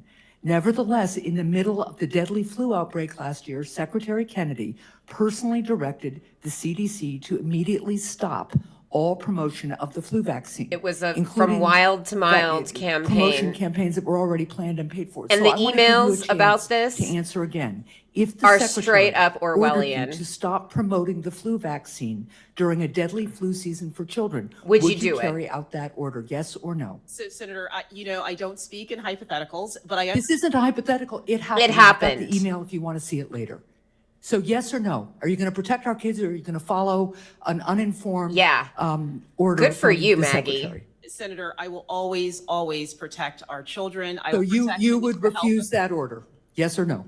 Senator, my understanding of what happened back then was that the secretary has various priorities. And as he's looking at his priorities, in terms Including of what getting rid of to fund, vaccines what not wherever to fund. possible. That's, I'm sorry, that's not acceptable. You just heard Senator Kane talk about the Indeed. appropriations process. The money was in the budget. It was there, and it protects and saves lives. And your answer is really disappointing. Let's go on to another issue. Federal regulations and decades of precedent You know, make it clear I that think if Erica confirmed, Schwartz is you would be at the probably top a of the really chain of great command for doctor, vaccine probably recommendations to the public really great in the United serving the States. country. So, Dr. Schwartz, she's you trying to do agree that now you will because the be at commander-in-chief top of the chain of is a command prick with regard and to a liar final and a vaccine rapist, and recommendations. she's trying to Senator, follow my his understanding orders. is when the Advisory Committee on Immunization Very Practices makes disappointing. a recommendation regarding vaccines, they've been doing this since the 1960s. The CDC takes those recommendations. The CDC director will work with his career scientists, work with the chief medical officer of the CDC to analyze those recommendations, look at the evidence that the ACIP used to make those recommendations. And then the CDC director certainly can make that decision regarding should they accept or not accept those recommendations. But I You know what also she's doing understand, right and I here? could be She's wrong leaving in this, herself that a the window secretary ultimately has the policy decision to do what regarding that. Kennedy Let me wants. update you. The president here is clear, and even the recent charter that Secretary Kennedy's new ACIP will operate under makes clear If they that can the manage to get the recommendations charter go to done. The CDC director. The CDC director, after consultation, examining the recommendations, all the things you just said, decides whether to adopt those recommendations or not. And then the charter says they inform the secretary. It is, the buck stops with the CDC director when it comes to Indeed, vaccine it sure does. recommendations. So do you commit that you will consider and make decisions on vaccine recommendations from scientific experts without political interference from outside the chain of command, including Secretary Kennedy or President Trump? Senator, your premise is interesting. I don't think the secretary or the president would do what you just said. The but you have my president and the commitment to follow secretary have science literally wherever the done science may this. lead. The secretary has interfered with vaccine recommendations to the point that He has fired the dismantled entire ACIP ACIP and replaced rewritten the them with a charter bunch of in either an yes attempt men or to, anti-vaxxers. So provide a yes, he's particular done this scientific, before. or I would say Oh, I'm not unscientific aware view of on that. vaccine I didn't know safety. that It is Secretary Kennedy was outrageous, and doing it is that. I'm making going to us have to less look safe. into that And I more, hope says very much, Erica if you are Schwartz. confirmed, that you will stand up to that kind of political interference. Thank you, Mr. Chair. Senator Tuberville. I don't think Thanks, she Mr. will. Chairman. Thanks for both being here today. Thanks for your willingness to serve. Thanks your willingness to go through the education that you've gone through. Oh my God. And thanks for your dedication to our country, talking about vaccines. Every time I hear this man would speak, hope I the federal get government would Stay stupider. out of the damn vaccine business. Oh, the I've got damn vaccine young business. grandkids That they want them to take 70 vaccines before they're 2 years 70 old. That is vaccines bullcrap. before they're 2 years Let old, the parents 84, decide that 96. decision. That doesn't need to belong in the federal government. And if y'all want to recommend it, I'm all for that. But That's God, literally, let's get Tommy, away from what this the nonsense. ACIP and I the wanna get CDC something do. that the They're called administration got vaccine involved in. It's called recommendations. monoclonal. Monoclonal antibodies. Never heard that. But it was saving lives, and the Biden administration wouldn't let you have it unless you had the damn vaccine. Oh That is my ridiculous. God. Okay, That is that's not ridiculous. true. So, Mr. Kaufman, how are you going to handle that situation if and when we have our next disaster in this country caused? The Biden by administration humans, did basically not by, the prevent federal people government from and getting by access to COVID. How monoclonal would you handle antibodies that? unless In they had the damn 2014, vaccine. Senator, thank you for the question. I had the opportunity to serve at Emory University's healthcare unit where Dr. Kent Brantley and Nancy Rival were treated for Ebola Mm-hmm. during the 2014 epidemic. Samaritan's I witnessed Purse, by the way, firsthand. which is where Kent I saw Brantley, a gentleman doctor who got was Ebola close, in Liberia, as we would say worked. when we serve on the front line with Ebola. Samaritan's compassionate Purse care is an about what we're gonna organization offer founded this by time. I saw a Franklin gentleman Graham, within who is the hours head of the Billy Graham after Evangelical taking a dose of Association, monoclonal and his antibody son. come alive. He's So also the much so that he director of actually ordered Samaritan's Chick-fil-A Purse, for which him, is a and that's in the book. $1.2 You can billion read that. I also have a a year in revenue who got COVID humanitarian really, aid really organization. They do a lot of good work, but he went I've got a in Florida Substack coming out about and this, got so you're going to monoclonal want to antibody subscribe therapeutic to me solutions and recovered because, very, very boy, are they not a good I believe that organization with in the terms threats that of we face today, with the sort of ability to proselytizing identify and for genome just general sequencing and customized evangelical monoclonal antibody therapeutic badness. solutions. Oh that we God, must be I just absolutely cannot prepared stand with this listening to technology, this and it dude must be give ready his to go entire to be company's more prepared pitch today about than how we've he's ever done been this before. or that with The monoclonals. previous administration said, no, unless you take the vaccine, you can't have these. You can't That's have the these stupidest thing I've ever monoclonals heard. unless you We take killed this millions damn of people that vaccine. shouldn't have been That is killed just not because of true. that That's dis- quite that simply decision. untrue. We're worried about vaccine. Yeah, we got great vaccines. Let's give them if we want to. People don't want to take them, the heck with it. That's our literally the current right. policy, It's a free dude. And that's country. always been the policy, That's the including reason under I that trust in this Biden country. administration. So, Mr. Kaufman, how are you going to get trust back into our country through your position? Because my state of Alabama, they don't trust health. They don't trust federal government. And I don't blame them, but they surely don't trust. Yeah, it's because you guys are constantly lying Thank you, about Senator, for that shit. question. As a private businessman, They one shouldn't thing trust that I you, would Tommy always do to Tuberville. evaluate whether we did a great job or not is we would ask our clients upon finishing the work, are we trusted more than we were before? And I think the indicators today are, well, maybe during COVID, we didn't have necessarily the best showing in public health. And I appreciate the question. What are because you it gives me a fucking chance to talking address something about? as It well. wasn't perfect, Earlier, I was but asked like by a literally, senator, are the we mRNA developed vaccines vaccines safe and within effective? 10 fucking Absolutely, but months. you know what? I'm not going to put an asterisk because, and this is Trump did important. that. Many, many, many. That was millions amazing. and millions of people around the world took those vaccines and did not suffer. No, it But I saved cannot sit here. millions and forget millions the of ones that lives. did. With any medical intervention, there will always be adverse events. No and shit. It's insensitive, and it basically, it erodes trust when we choose to write them off. We've when we literally choose to never fail to written them acknowledge off. That they have legitimate issues. And so, though I believe vaccines are safe, It is a and effective, lie I think it's important that if I'm these going to severe serve the adverse American events have been written population, that off. all of those individuals are Literally, recognized, ASIP discusses myocarditis treated at with every single compassion, meeting, with every single meeting and of the COVID acknowledged. work group, back when at least ASIP was Yeah, competent. Dr. Schwartz, I just got a minute here, but I'd love to hear this. Secretary Kennedy and I, we share the same desire about nutrition. I think it's more and more important every day about nutrition in our country. I like to eat me a because what nice we eat big is killing steak. us. Absolutely killing us. So what role are you going to be playing in the CDC with helping us have good food that's safe for us, that's safe for our kids?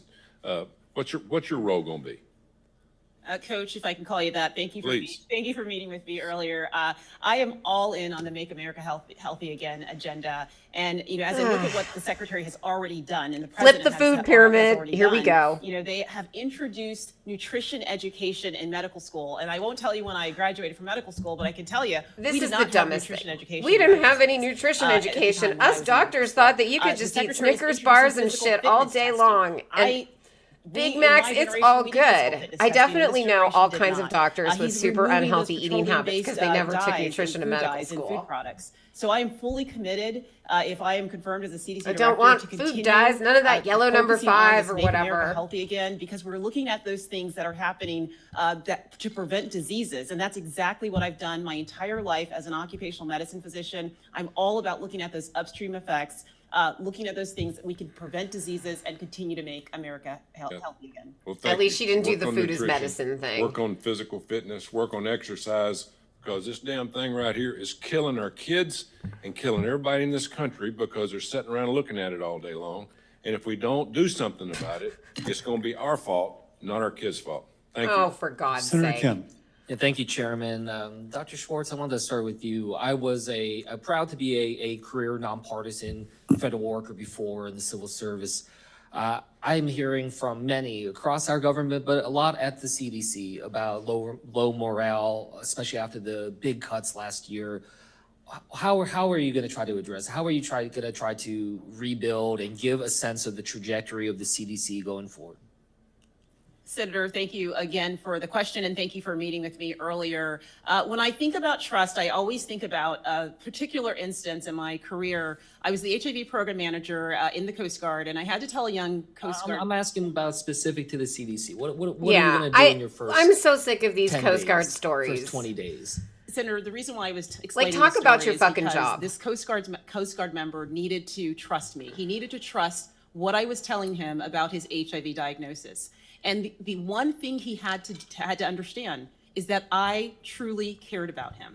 And once he understood that, he was able to ask questions. He knew. So he that's could what you're have a going to wholesome do in career the at Coast first 10 Guard. He knew months. he You're could going have a to wholesome life. show people that and you I care take about that them. experience to heart because that's exactly what I would bring if I'm confirmed as a CDC director. Everybody These career knows that I scientists, care they have so dedicated much. their lives to taking care of the American people. They have dedicated their lives working behind the scenes where they get no credit whatsoever to make sure they're protecting Americans from health, safety, and security threats. Will you oppose future large-scale cuts to CDC personnel? Senator, Good what question. I've heard through the news, I'm a private citizen here, is that the CDC is actually hiring more people Well, I know that too, and I hope that to continue on. But would you They're oppose hiring large-scale people who are cuts not if that was necessarily proposed the again? same If I am people confirmed that as a got CDC let director, go. You have my commitment that I will work with the team at the CDC to understand what are those gaps, what are the things that are redundant, where are we having In those other words, inefficiencies when to Russell ensure Vogt that we tells me to CDC find can more protect people to Americans from cut, health, I safety, sure and will, security threats. and Mr. I'll then Kaufman, I wanted to replace them switch with to his you. I wanted to politically ask your selected, thoughts about the medical reserve corps that would be approved underneath censors ASPR. to make sure that the CDC isn't I think doing they're any absolutely ideologically impure The medical research. reserve. Yes, sir. The thousands of volunteers all across the country, you think it's absolutely essential? They're not only absolutely essential, they're the tip of the iceberg should this country ever experience not only a biological attack or a natural disaster or a chemical attack. They are very, very important. Okay. okay, Well, look, I'll just but- say, I'm glad to hear you say that. The thing that kind of confuses me right now is that Biological this has been attack, zeroed out in the chemical president's attack, budget. natural disaster, all of those Set- are I mean, actually when I was different reading, things. it's set for elimination. What are you going to do about that? Senator Kim, I'm hoping, I know that the president establishes the policy, but I believe the purse resides with Congress. And I'm hoping Yes, if that's you what the see Constitution importance says. in It's called this, the and it Appropriations is Clause. important, As Tim I'm Kaine hoping just that you'll make explained sure that those helpfully. individuals are well-funded and resourced. Well, will you commit then, if you're confirmed for this, to fight from the inside and work with us to see if we can continue on with this program? Senator Kim, even with no budget, I will make sure those individuals get the best that we can give them with what we have. Well, I'd prefer if it's not with no budget. I mean, if the budget is Yeah, not literally, this significant, is I mean, like I think this Congress's is something job. that we should be able to continue on. Absolutely. Is to give you the budget. Dr. Schwartz, just want to go back to you. You know, a huge part of CDC is about protecting America, especially when it comes to global health work. And I just wanted to ask you your thoughts, whether or not the withdrawal that the Trump administration set forward from the World Health Organization makes the American people more or less safe globally. I haven't heard about Senator, that. I think the World Health Organization does amazing things. But I also agree with President Trump that it was incredibly bureaucratic. And the Centers for Disease Control was doing the heavy lifting. Literally, throughout Trump the- has no the time idea that what the World Health So you think it's Organization making us does. more safe to no longer be in the World Health Organization? I think what's so brilliant is that the President and Secretary Rubio have something called the American First Global Health Strategy. And that's better. Yeah, it's than called being a part bilateral of the World agreements Health that allows the Organization. It's U.S. not to shake something that other we can do countries down an as additive to convenient. Membership there? The American First Global Health Strategy, its purpose is to prevent diseases from coming to the homeland. And the Centers for Disease Control called a is travel working ban. synergistically with that American First Global Health So you Strategy. think we're better off now than we were a year and a half ago? I think we are protecting the taxpayer Not that dollars. hard of a I think Erica question, Schwartz but, sucks. Mr. Kaufman, I wanted Thumbs to ask you down. what you I'd about vote it. no. Do you think we're more or less safe with the withdrawal from the World Health Organization? Senator Kim, I think we are in the process of evaluating. You know, cuts sometimes, I think it's important to remember we are, I always thought that you try to evaluate before you make cuts. well, we are 40 trillion in debt. And the president has asked us. We're to 40 scale trillion back. in And debt. sometimes cuts don't necessarily. Gee, what did we mean spend poor that 40 outcomes. trillion It on? can actually lead to increased I just want to efficiency. say, I don't discount the bureaucracy and reforms that are being needed, but shooting from the hip in that way, I mean, it's hurting our global reputation. It's hurting our ability to have forecasting in incredibly important times. It's going to With that, kill I'll give- thousands of people in the Democratic Senator Republic Banks. of Congo and surrounding countries. Dr. Schwartz, during the pandemic, the CDC revised its guidelines on mask wearing, social distancing, and quarantine over and over again. It was confusing and frustrating for all Americans. It was later revealed that the 'cause, like, science things never supported changed. many of the CDC's leadership's statements or the guidelines that were put in place. What internal safeguards exist Right. at the CDC to Like during prevent all of misleading 2020 when the public CDC was run and by the ensure Trump transparency? administration? Senator Banks, thank you for your letter. Thank you. And when for Erica meeting with Schwartz me. I will herself was the actually bring Deputy that Surgeon letter. General? Very lovely. And thank you for the question. So if I am confirmed as a CDC director, I certainly want to make sure, as you heard in my priorities, that we are being radically transparent with the American people. And so the first order of business for me is to really do a listening session with the CDC career scientists. I want to make sure I understand. They love what doing are these we- listening what are their sessions. pain points? What are we doing? But I don't as think the it's a bad CDC idea in to this help restore case. trust with the American public? Now, the one thing I think that is very concerning to me is that internally to the CDC, there is a breakdown in trust between the career scientists and the politicals. Oh, gee, I And wonder wanna do why. everything that I can to make sure that I can, and the team that's The already on career the ground scientists and the can help politicals. build morale. There didn't really used within to the be CDC. So if politicals we at have- the if we CDC. have I the mean, same sort North of, you know, the Star high up leadership positions at the protecting CDC are Americans necessarily from health, safety, political, and but security threats domestically they and were still internationally, people who were the American qualified public to can do feel those safe and jobs. secure Like they're that we are politically going to be protecting them while challenging they're jobs, sleeping, I guess, to be while the they're not CDC even thinking about director. public health. But it's Because still like not a internally career within the CDC, politician one who's getting team, that one job. fight, It's somebody and we're who's actually a protecting the American doctor, somebody people who's actually from various qualified threats. to I think do it's that. really important after what we went through. There that shouldn't be the American people politicals deserve at the better CDC. There than should not be political what happened was a appointees total disaster. leading our outbreak And they were response, lied leading to. our disease On another- surveillance on another efforts, question, another front, leading what our can the efforts to CDC do keep to the better American people support healthy and to and conduct work public directly health? with the states rather than over centralizing decisions? This at the is CDC literally how the level, federal CDC level? How can you works. better The work with CDC states does like not Indiana? centralize So, decisions. Senator, It thank is you for left the to the question. states. As you heard in my opening This is remarks, why public one health of my responses are priorities so is to chaotic and strengthen the crazy. relationship between The CDC does CDC coordinate and our stuff state, federally. tribal, local, and territorial partners. I do not want to have a CDC that is a rigid top-down CDC.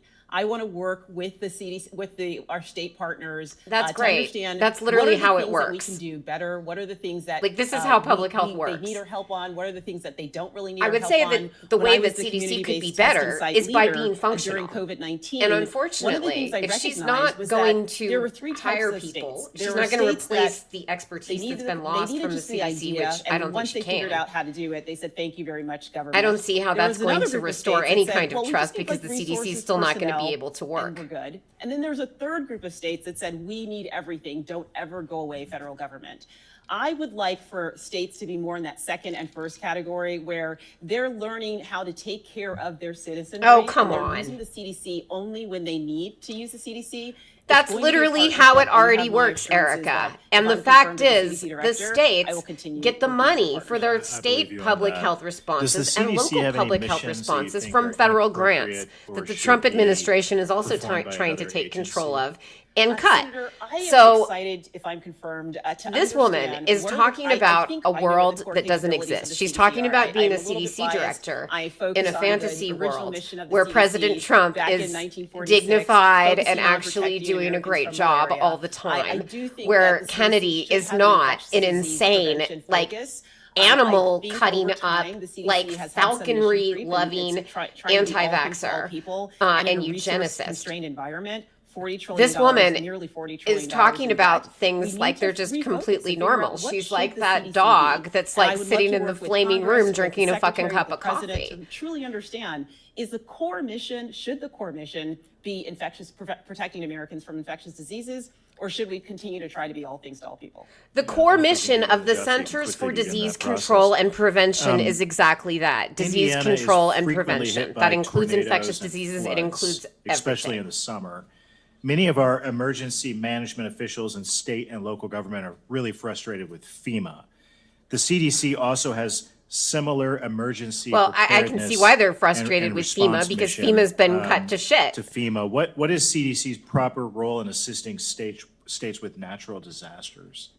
So, Senator, I would absolutely FEMA's not say that assisting we are states, taking so a- that's the what the CDC problem should be taking is. a supporting role. Again, the CDC, in my opinion, should not be coming in, with our sharp elbows, telling the states what to do. But the CDC should really. The CDC be focusing literally on does what not does the do state that. Need us to do, and that's hopefully what I can. States continue to invite focus the on if I CDC confirm to as come CDC to director. their You have states my when they full are having support, both of problems. you. Look The forward to real working with you problem with that. under Kennedy, Senator. and this has been is it reported also books or extensively, LBR? including by my Also friend books. and colleague Amy Maxman Thank for you. KFF It's good to Health see News. you again, Dr. Schwartz, and The good to see you, Texas Mr. State Kaufman.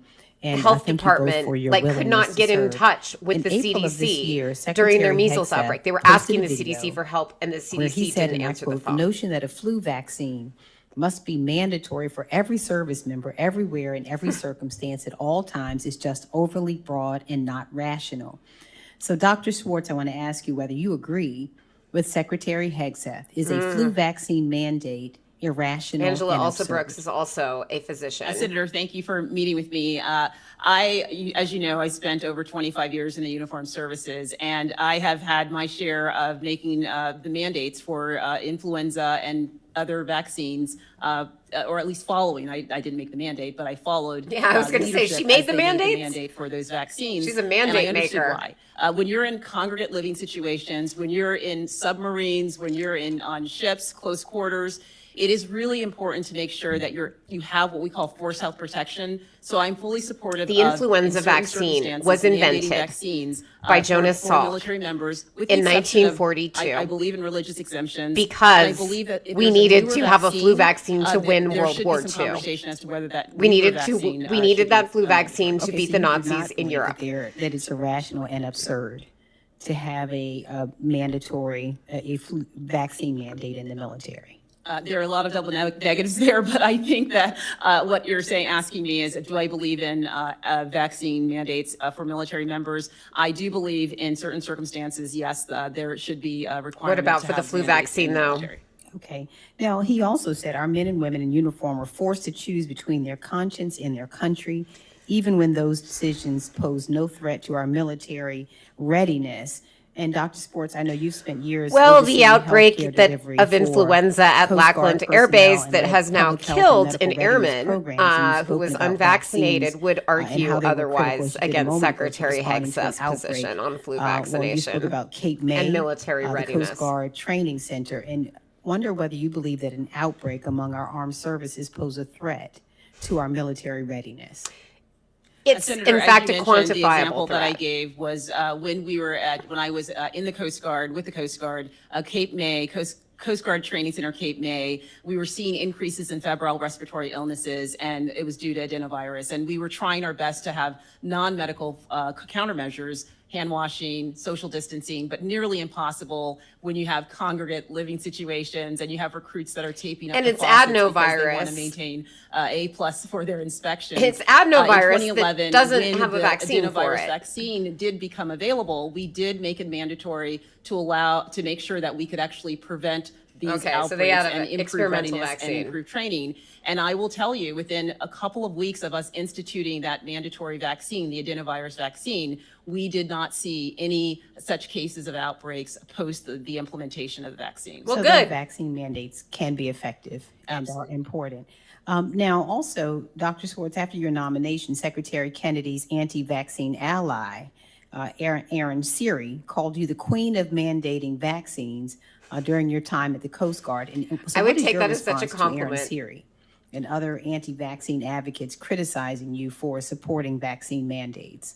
Senator, I want to be the CDC director for all Americans. I don't want to be the CDC director just for Americans that believe in vaccines. I want to be the CDC director for Aaron Series and people that have concerns about vaccines. Well, actually, that's kind of a problem because Aaron Siri would like the CDC director to just rubber stamp all of his suggestions so we can go out and make millions I want to of make dollars sure I off being understand anti-vax why lawyer. parents have vaccine hesitancy.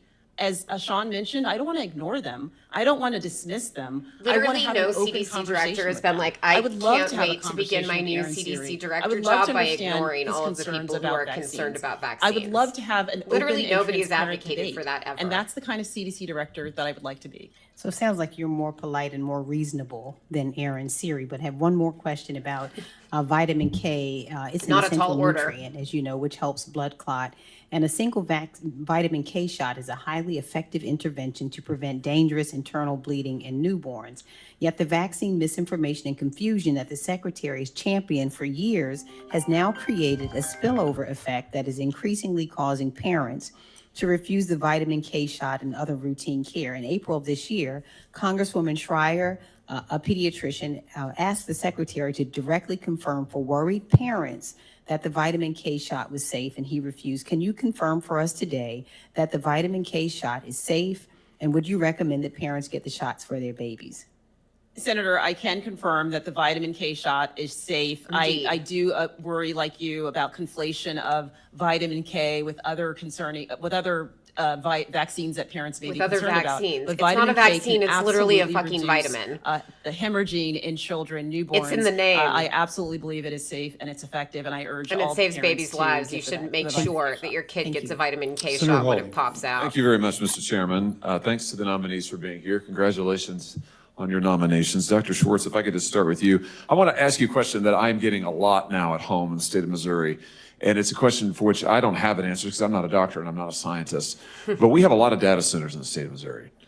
More and more, 60, I think, right now in my state, many more coming online. Nationally, of course, I think there's something on the order of 4,000 with another 3,000 planned as soon as this coming year, maybe by the end of the calendar year. Here's my question to you. I get asked now pretty regularly, I would say constantly, about the health effects of living near a data center, which more and more people in my state do by virtue of their proliferation. Things like the effects of electromagnetic fields, neurological issues associated with the industrial drone, as it's called, constant noise. Now, I don't know the answers to any of this. And Secretary Kennedy and I were discussing it when he was sitting where you were just a month or two ago. His comment to me was, and I want to make sure I quote him accurately, he said to me, this is his quote, "The risks to me are horrendous. The risks to me are horrendous." And he said that HHS was going to study the issue. My question to you is, do you know, is the CDC currently doing any kind of study of the health effects of living near one of these massive industrial data centers? Do you know? Senator but they're Hawley, using I them. don't know the answer to that question, but I The do know CDC has a that contract with NIOSH, Palantir they do these to, health hazard harmonize evaluations. all of and the so CDC's the answer to different that data question streams. would be directed to NIOSH, which is under the CDC. So if I am confirmed as a CDC director, I would actually love to work with your staff to understand, has NIOSH done an HHE regarding data centers? They may have. I just don't know the answer to that. Good. Well, you anticipate my next question, which is that if you are confirmed, and I believe you will be, I hope you will be, if you're confirmed, she's gonna be will confirmed. you ensure that the CDC and whatever subcomponent is appropriate does a full-scale study of these health effects so that we can figure out what the answers are? Because I just don't know what to tell people. I mean, and I say that. I just don't know. I know that there's At least there's he's not talking proliferating about a fucking studies. A lab number of leak. studies say that there are health concerns. Of course, industry says, oh, there's no health concerns. I don't know.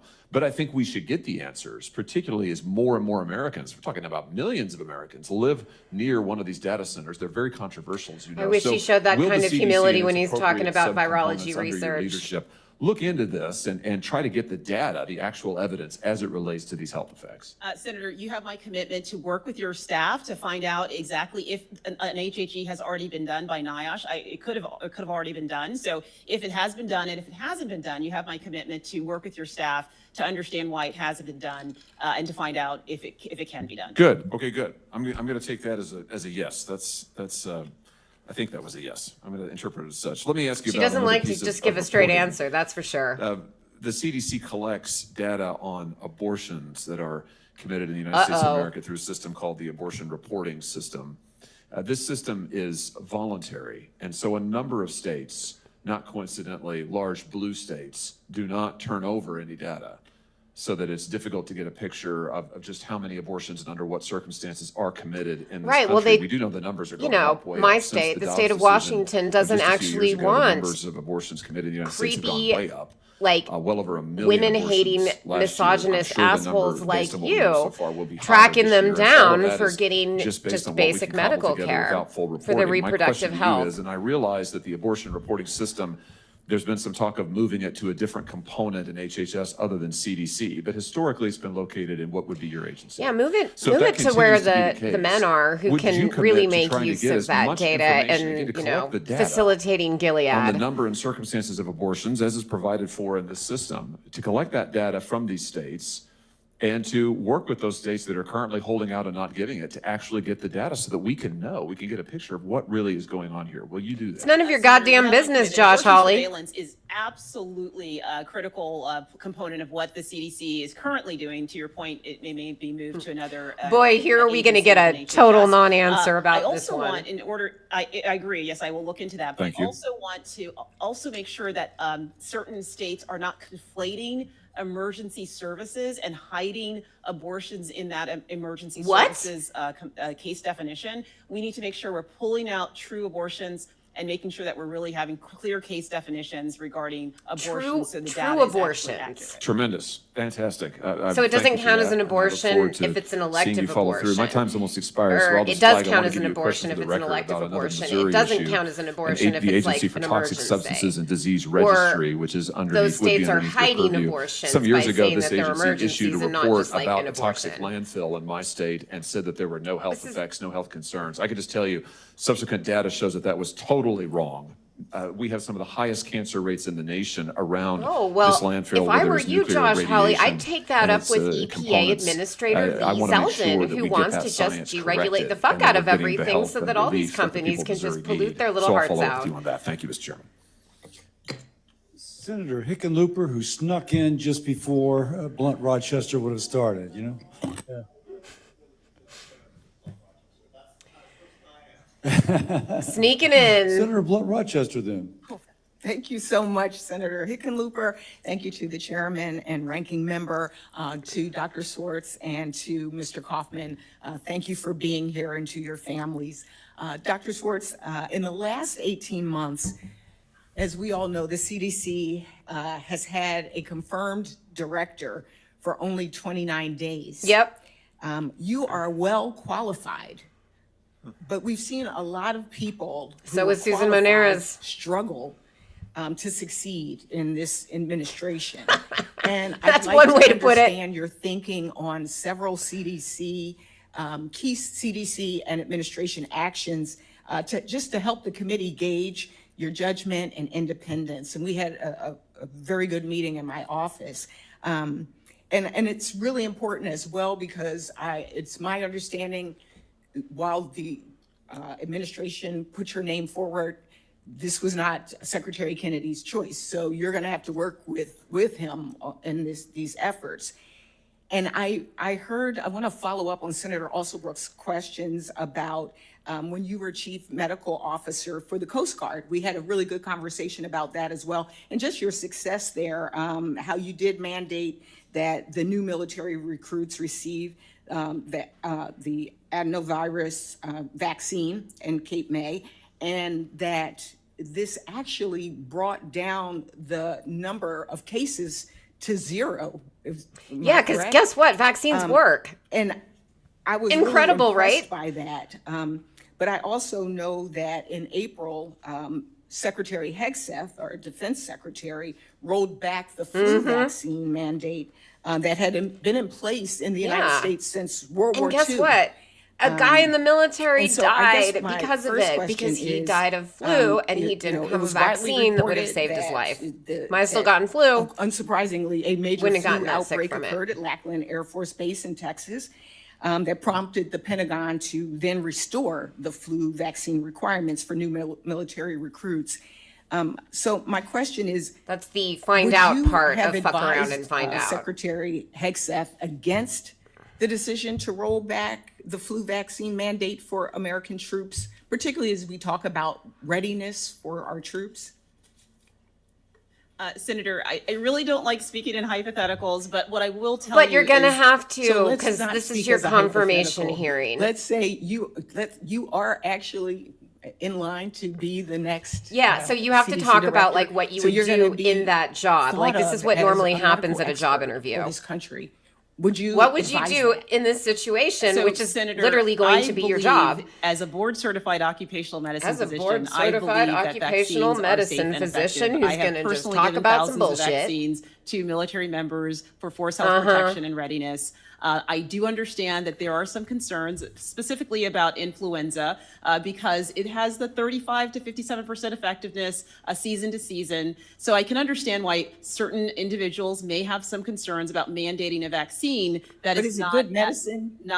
I Is it I good believe medicine? personally that It is. influenza saves lives. And It vaccine saves lives. But I can understand why there are some concerns about mandating a vaccine that That's not has, perfect. 35 to 57% effectiveness. Literally, season to this season. vaccine was developed I so wanna that we could beat shift the Nazis also and win to World War II. the I'm not measles even outbreak. kidding. It was The developed by CDC Jonas did not Salk, post who a took the single same message technology in and went on to develop the 2025 polio encouraging vaccine people to get that we still vaccinated use for today. measles, So even as we were in the midst the military of one of the has biggest measles depended outbreaks in upon over 2 vaccines. decades. National security and military the CDC readiness also is halted dependent the wild to on mild having flu vaccine robust campaign and immunization dramatically programs scaled and back making its sure that our back-to-school warfighters vaccine can stay education on their efforts. feet instead of Will landing you in a fucking publicly hospital urge bed Americans or to in get the morgue. vaccinated? Senator, absolutely. I am, as I said, I'm an occupational medicine physician. I have been vaccinating people throughout my entire 25-year plus Yes. career in the uniformed services. I will believe in require vaccines, but I do the also military understand that to get there's a vaccines. I large will swath of Americans enforce who have some vaccine hesitancy vaccine concerns. requirements. And I want to be a CDC. Would you reinstate the back-to-school vaccine campaign? Yes. So, Senator, what I would like to Good do is question. make sure It's that I just a yes or no. if It's a you yes think or you no know the answer. question. If not, you can say you don't know yet. I would actually like to talk to the CDC career scientists to understand what the current resources are to see if. Okay. I only have 14 That's not- seconds, and it says Senator Moody. That's not the So I'm CDC gonna scientist's job. jump to. If can I jump Congress to tells my you to last do a question campaign, for- then you do without the questions for campaign record? because that's called the In January, appropriations Dr. clause of the Oz, Dr. Constitution. Bhattacharya, and Dr. McCary presented a memo to then acting CDC Director Jim O'Neill recommending the U.S. adopt a narrow childhood vaccine O'Neill, the man schedule who based believes that we should primarily on a commercialize comparison with organ Denmark. sales. Do you agree with the memo's recommendation to no longer universally recommend all 17 vaccines? Senator, I agree with the President of the United States who asked HHS to take a look at that said memo and to find out. She's if those pro-Denmarkification. recommendations were We're sound, done. If they were not sound. So if I'm confirmed as a CDC director, you have my commitment to take a look at that said memo to understand whether comparing to Denmark makes sense or it doesn't make sense, whether the evidence suggests that It doesn't the make 6 sense, vaccines, Erica. I can influenza, tell you that COVID, right now, hepatitis and A, you can tell hepatitis yourself B, that right now if you're actually My time- qualified. Unfortunately, my time has Just expired. blanket and I wanna respect adopting the committee. Denmark's And I know vaccine that Senator schedule Cassidy, we makes have talked about absolutely this no issue of sense. vaccines for a while, Although I particularly would comparing say that ourselves it's to okay Denmark, if we which is adopt ridiculous. Denmark's method of developing And their vaccine I will recommendations share because with it's the you, same method that while the I U.S. think you used are to use. immensely The grade qualified, framework I for am very, very evaluating concerned evidence and that making vaccine even qualified policy. people have either had to change their positions or quit. And so, again, What kind of person are you going to be, Erica? Are you going to be the kind of person like Susan Monares who will get fired rather than do something Senator that Moody. Kennedy wants you Thank to you, do Mr. that you know is Chairman. going to kill children? It's evil. Appreciate you being here today, stepping up for important jobs. Or are and you just going to I say guess yes? Putting yourselves through this process is no easy Ugh. task. I'm sure the job will be hard, very hard. Maybe this is a good tryout for that. But we appreciate you being here. It's so important that we The have job's going to be people, so in these awesome. I mean, roles. it's going to be hard. It's it's going to important totally that suck. We This is have seriously one public of the health worst jobs. authorities that not only are prepared for disasters and pandemics, but can execute on their responsibilities in accordance with the Constitution. The first principle of government to protect people's rights. And boy, did most every government official forget that when COVID hit. Can and say that especially again. Under the last administration, although You know, in Florida, we tried to make every decision and to promote the health, safety, welfare of people through the lens of how do we also protect people's rights. And I'm listening to some of the questioning today, and I think it's important that we talk about this, because if you'll remember, there was a time when folks wanted to shut people up in their homes, shut No, down that didn't churches, shut happen. down That schools, did not shut down happen. businesses. In Ma'am? fact, they shut down the cruise industry. No, they for almost a didn't. year and a Yes, half they before I did. came in. Okay. They And we shut down the litigated cruise and pushed industry. back legally. They did not lock people But down they in their used homes. the CDC. I think they used an old quarantine law from forever ago. The same one that Kennedy used You know, to that's illegally a big deal imprison to a lot of woman in a people. Nebraska 40% quarantine of the nation's facility. cruises leave out of Florida. It affects a lot of jobs. Sure. And I think that there is this new almost political insanity, especially in this kind of party that seems to be taking over the Democratic Party. What? I mean, at one of their conventions, the Democratic Socialists, they call themselves. Oh, they're here an we go. extreme authoritarian group. They want to control Extreme lives. authoritarian They group that want to required control masks, lives. and this wasn't like during This COVID, sounds this so was just familiar. recently, if you Oh, took the right. It's shot. like you and Masks, all of your fucking social colleagues. distancing, which, by the way, when I was Attorney General, I led a grand jury investigation which said that that was created out of thin air with no basis in science. 6-foot rule. You had to have your COVID shot to go. Oh, and you had to have your booster shot within the last 12 months. This was just to attend To do what? a convention. This is a party that says It's they not even your party's convention, bitch. promote their policies and their mandates and extreme central government control over every facet How of is your it central lives, government control over to expect individual people autonomy. to get a vaccine to go should to scare something every voluntary American. I that don't you care where you totally are don't on have to vaccines. I go think that is to? a A literal symbolic convention or argument, and conference. it's an important argument. And of, somehow that in like the means merest that of they're circumstances authoritarian where you commies. should force someone or have a mandate on someone. You know, Florida led the litigation charge against mandatory vaccines. I know that's because They your wanted to governor's tell an you what you put in your anti-vaxxer, body, and yes, so I is your think Surgeon General. He's a making crazy someone choose anti-vaxxer service who's and going to country give so over many Floridian autonomy children and measles. individual liberty. That is a discussion we need to have, and I hope you have Oh, good answers for God's that. sake. Individual liberty. Give me a break. But I ask you, do you believe it's the I gotta first show you principle guys of government? something. Government I got a new is set up office and should set be, up in and here. should be set up to effectuate protection. And of my individual husband, liberties first and is from the foremost. Soviet Union, so I bought all this Yes or propaganda no? shit Is that a why our while country ago. was established? And now I've got great new Dr. home Schwartz. office decorations. Thank you, Senator Moody, and thank you for meeting with me. And you're thank going you to for see this representing the behind great state of me at Florida. some point I soon. It absolutely- says that I in a agree. communist society. And do you believe in your service It's as so CDC sad. director Like that he's you are running going around to have Times to make Square important and decisions like regarding nobody wants to health listen to him play his violin. at all But then in a times, you communist have to be society, mindful of you know, he's individual at the liberty. Bolshoi or whatever. I absolutely, It's so great. Excuse me, I absolutely agree with that. I have to say. And I If that think were true, which what it's we are not, seeing because now, communism in terms sucked, of according what to my the husband. And it insanity sure sounded like it did on growing the up other here in side the of U.S. the aisle But in terms of the things that they want to we're not mandate actually and cram Democrats down are the not throats of actually Americans and how much control Democratic of socialists America are not actually they want. Soviet communists, and it's We not have actually to an be asking authoritarian every state. nominee And what they you believe know, the purpose of they're government not is. actually. Because we are These people confronting are not now actually for people that freedom. believe America should be something that it wasn't meant to be. Right, like have you, to who have want it good, to be a strong, fascist bold, state. courageous leaders taking on these jobs that understand the evolution of this country, the success of the country, and what it was built on, Into and a why it fascist exists, state. and why we have been so successful. So thank you for taking on these roles. I do want to ask you really quick. We've been there so are- successful Florida because is we home to more invested than heavily into 10,000 World science. Trade Center health program And we members. believe that people It's the should be largest free to live their population life without outside disease. the New York metropolitan area. There's been no clinical center of excellence that exists in our state. As you know, your agency will oversee and administer the World Trade Center Health Program, which provides healthcare for 9/11 related conditions. Congress has previously encouraged the CDC to look at creating a center outside New York. They haven't done so. I think this needs attention. We have such a large population in Florida, thousands. I know it doesn't shock anyone, but a lot of people have moved to Florida from New York. Thousands we know of people. that. We could really be a site. I'd ask you to commit to examining that. Yes, Senator, you have my commitment to look into that. Okay, thank you so much. Thank you. This will be Senator Hickenlooper. Thank you, Mr. Chair. Mr. Kaufman, as you know, last year, the administration abruptly canceled 22 projects, rough justice about $500 million. in research on the mRNA platform to address disease. I've been led to believe that you supported the cancellation of the research funding. That is correct, Senator. And a few months ago, there was major news showing that mRNA, the platform of mRNA, could be a promising, perhaps transformational treatment pathway for patients with pancreatic cancer, which I'm sure, as you know, pancreatic Melanoma cancer too, is bunch of probably other different one kinds of the most cancer. deadly forms of cancer. Less than 13% of the people that get it survive 5 years. So if mRNA research like this is being canceled, how can we begin to make sure that such a promising pathway is being adequately investigated? Senator, thank you so much for the question. mRNA platforms are extremely promising. In fact, we're going to need them.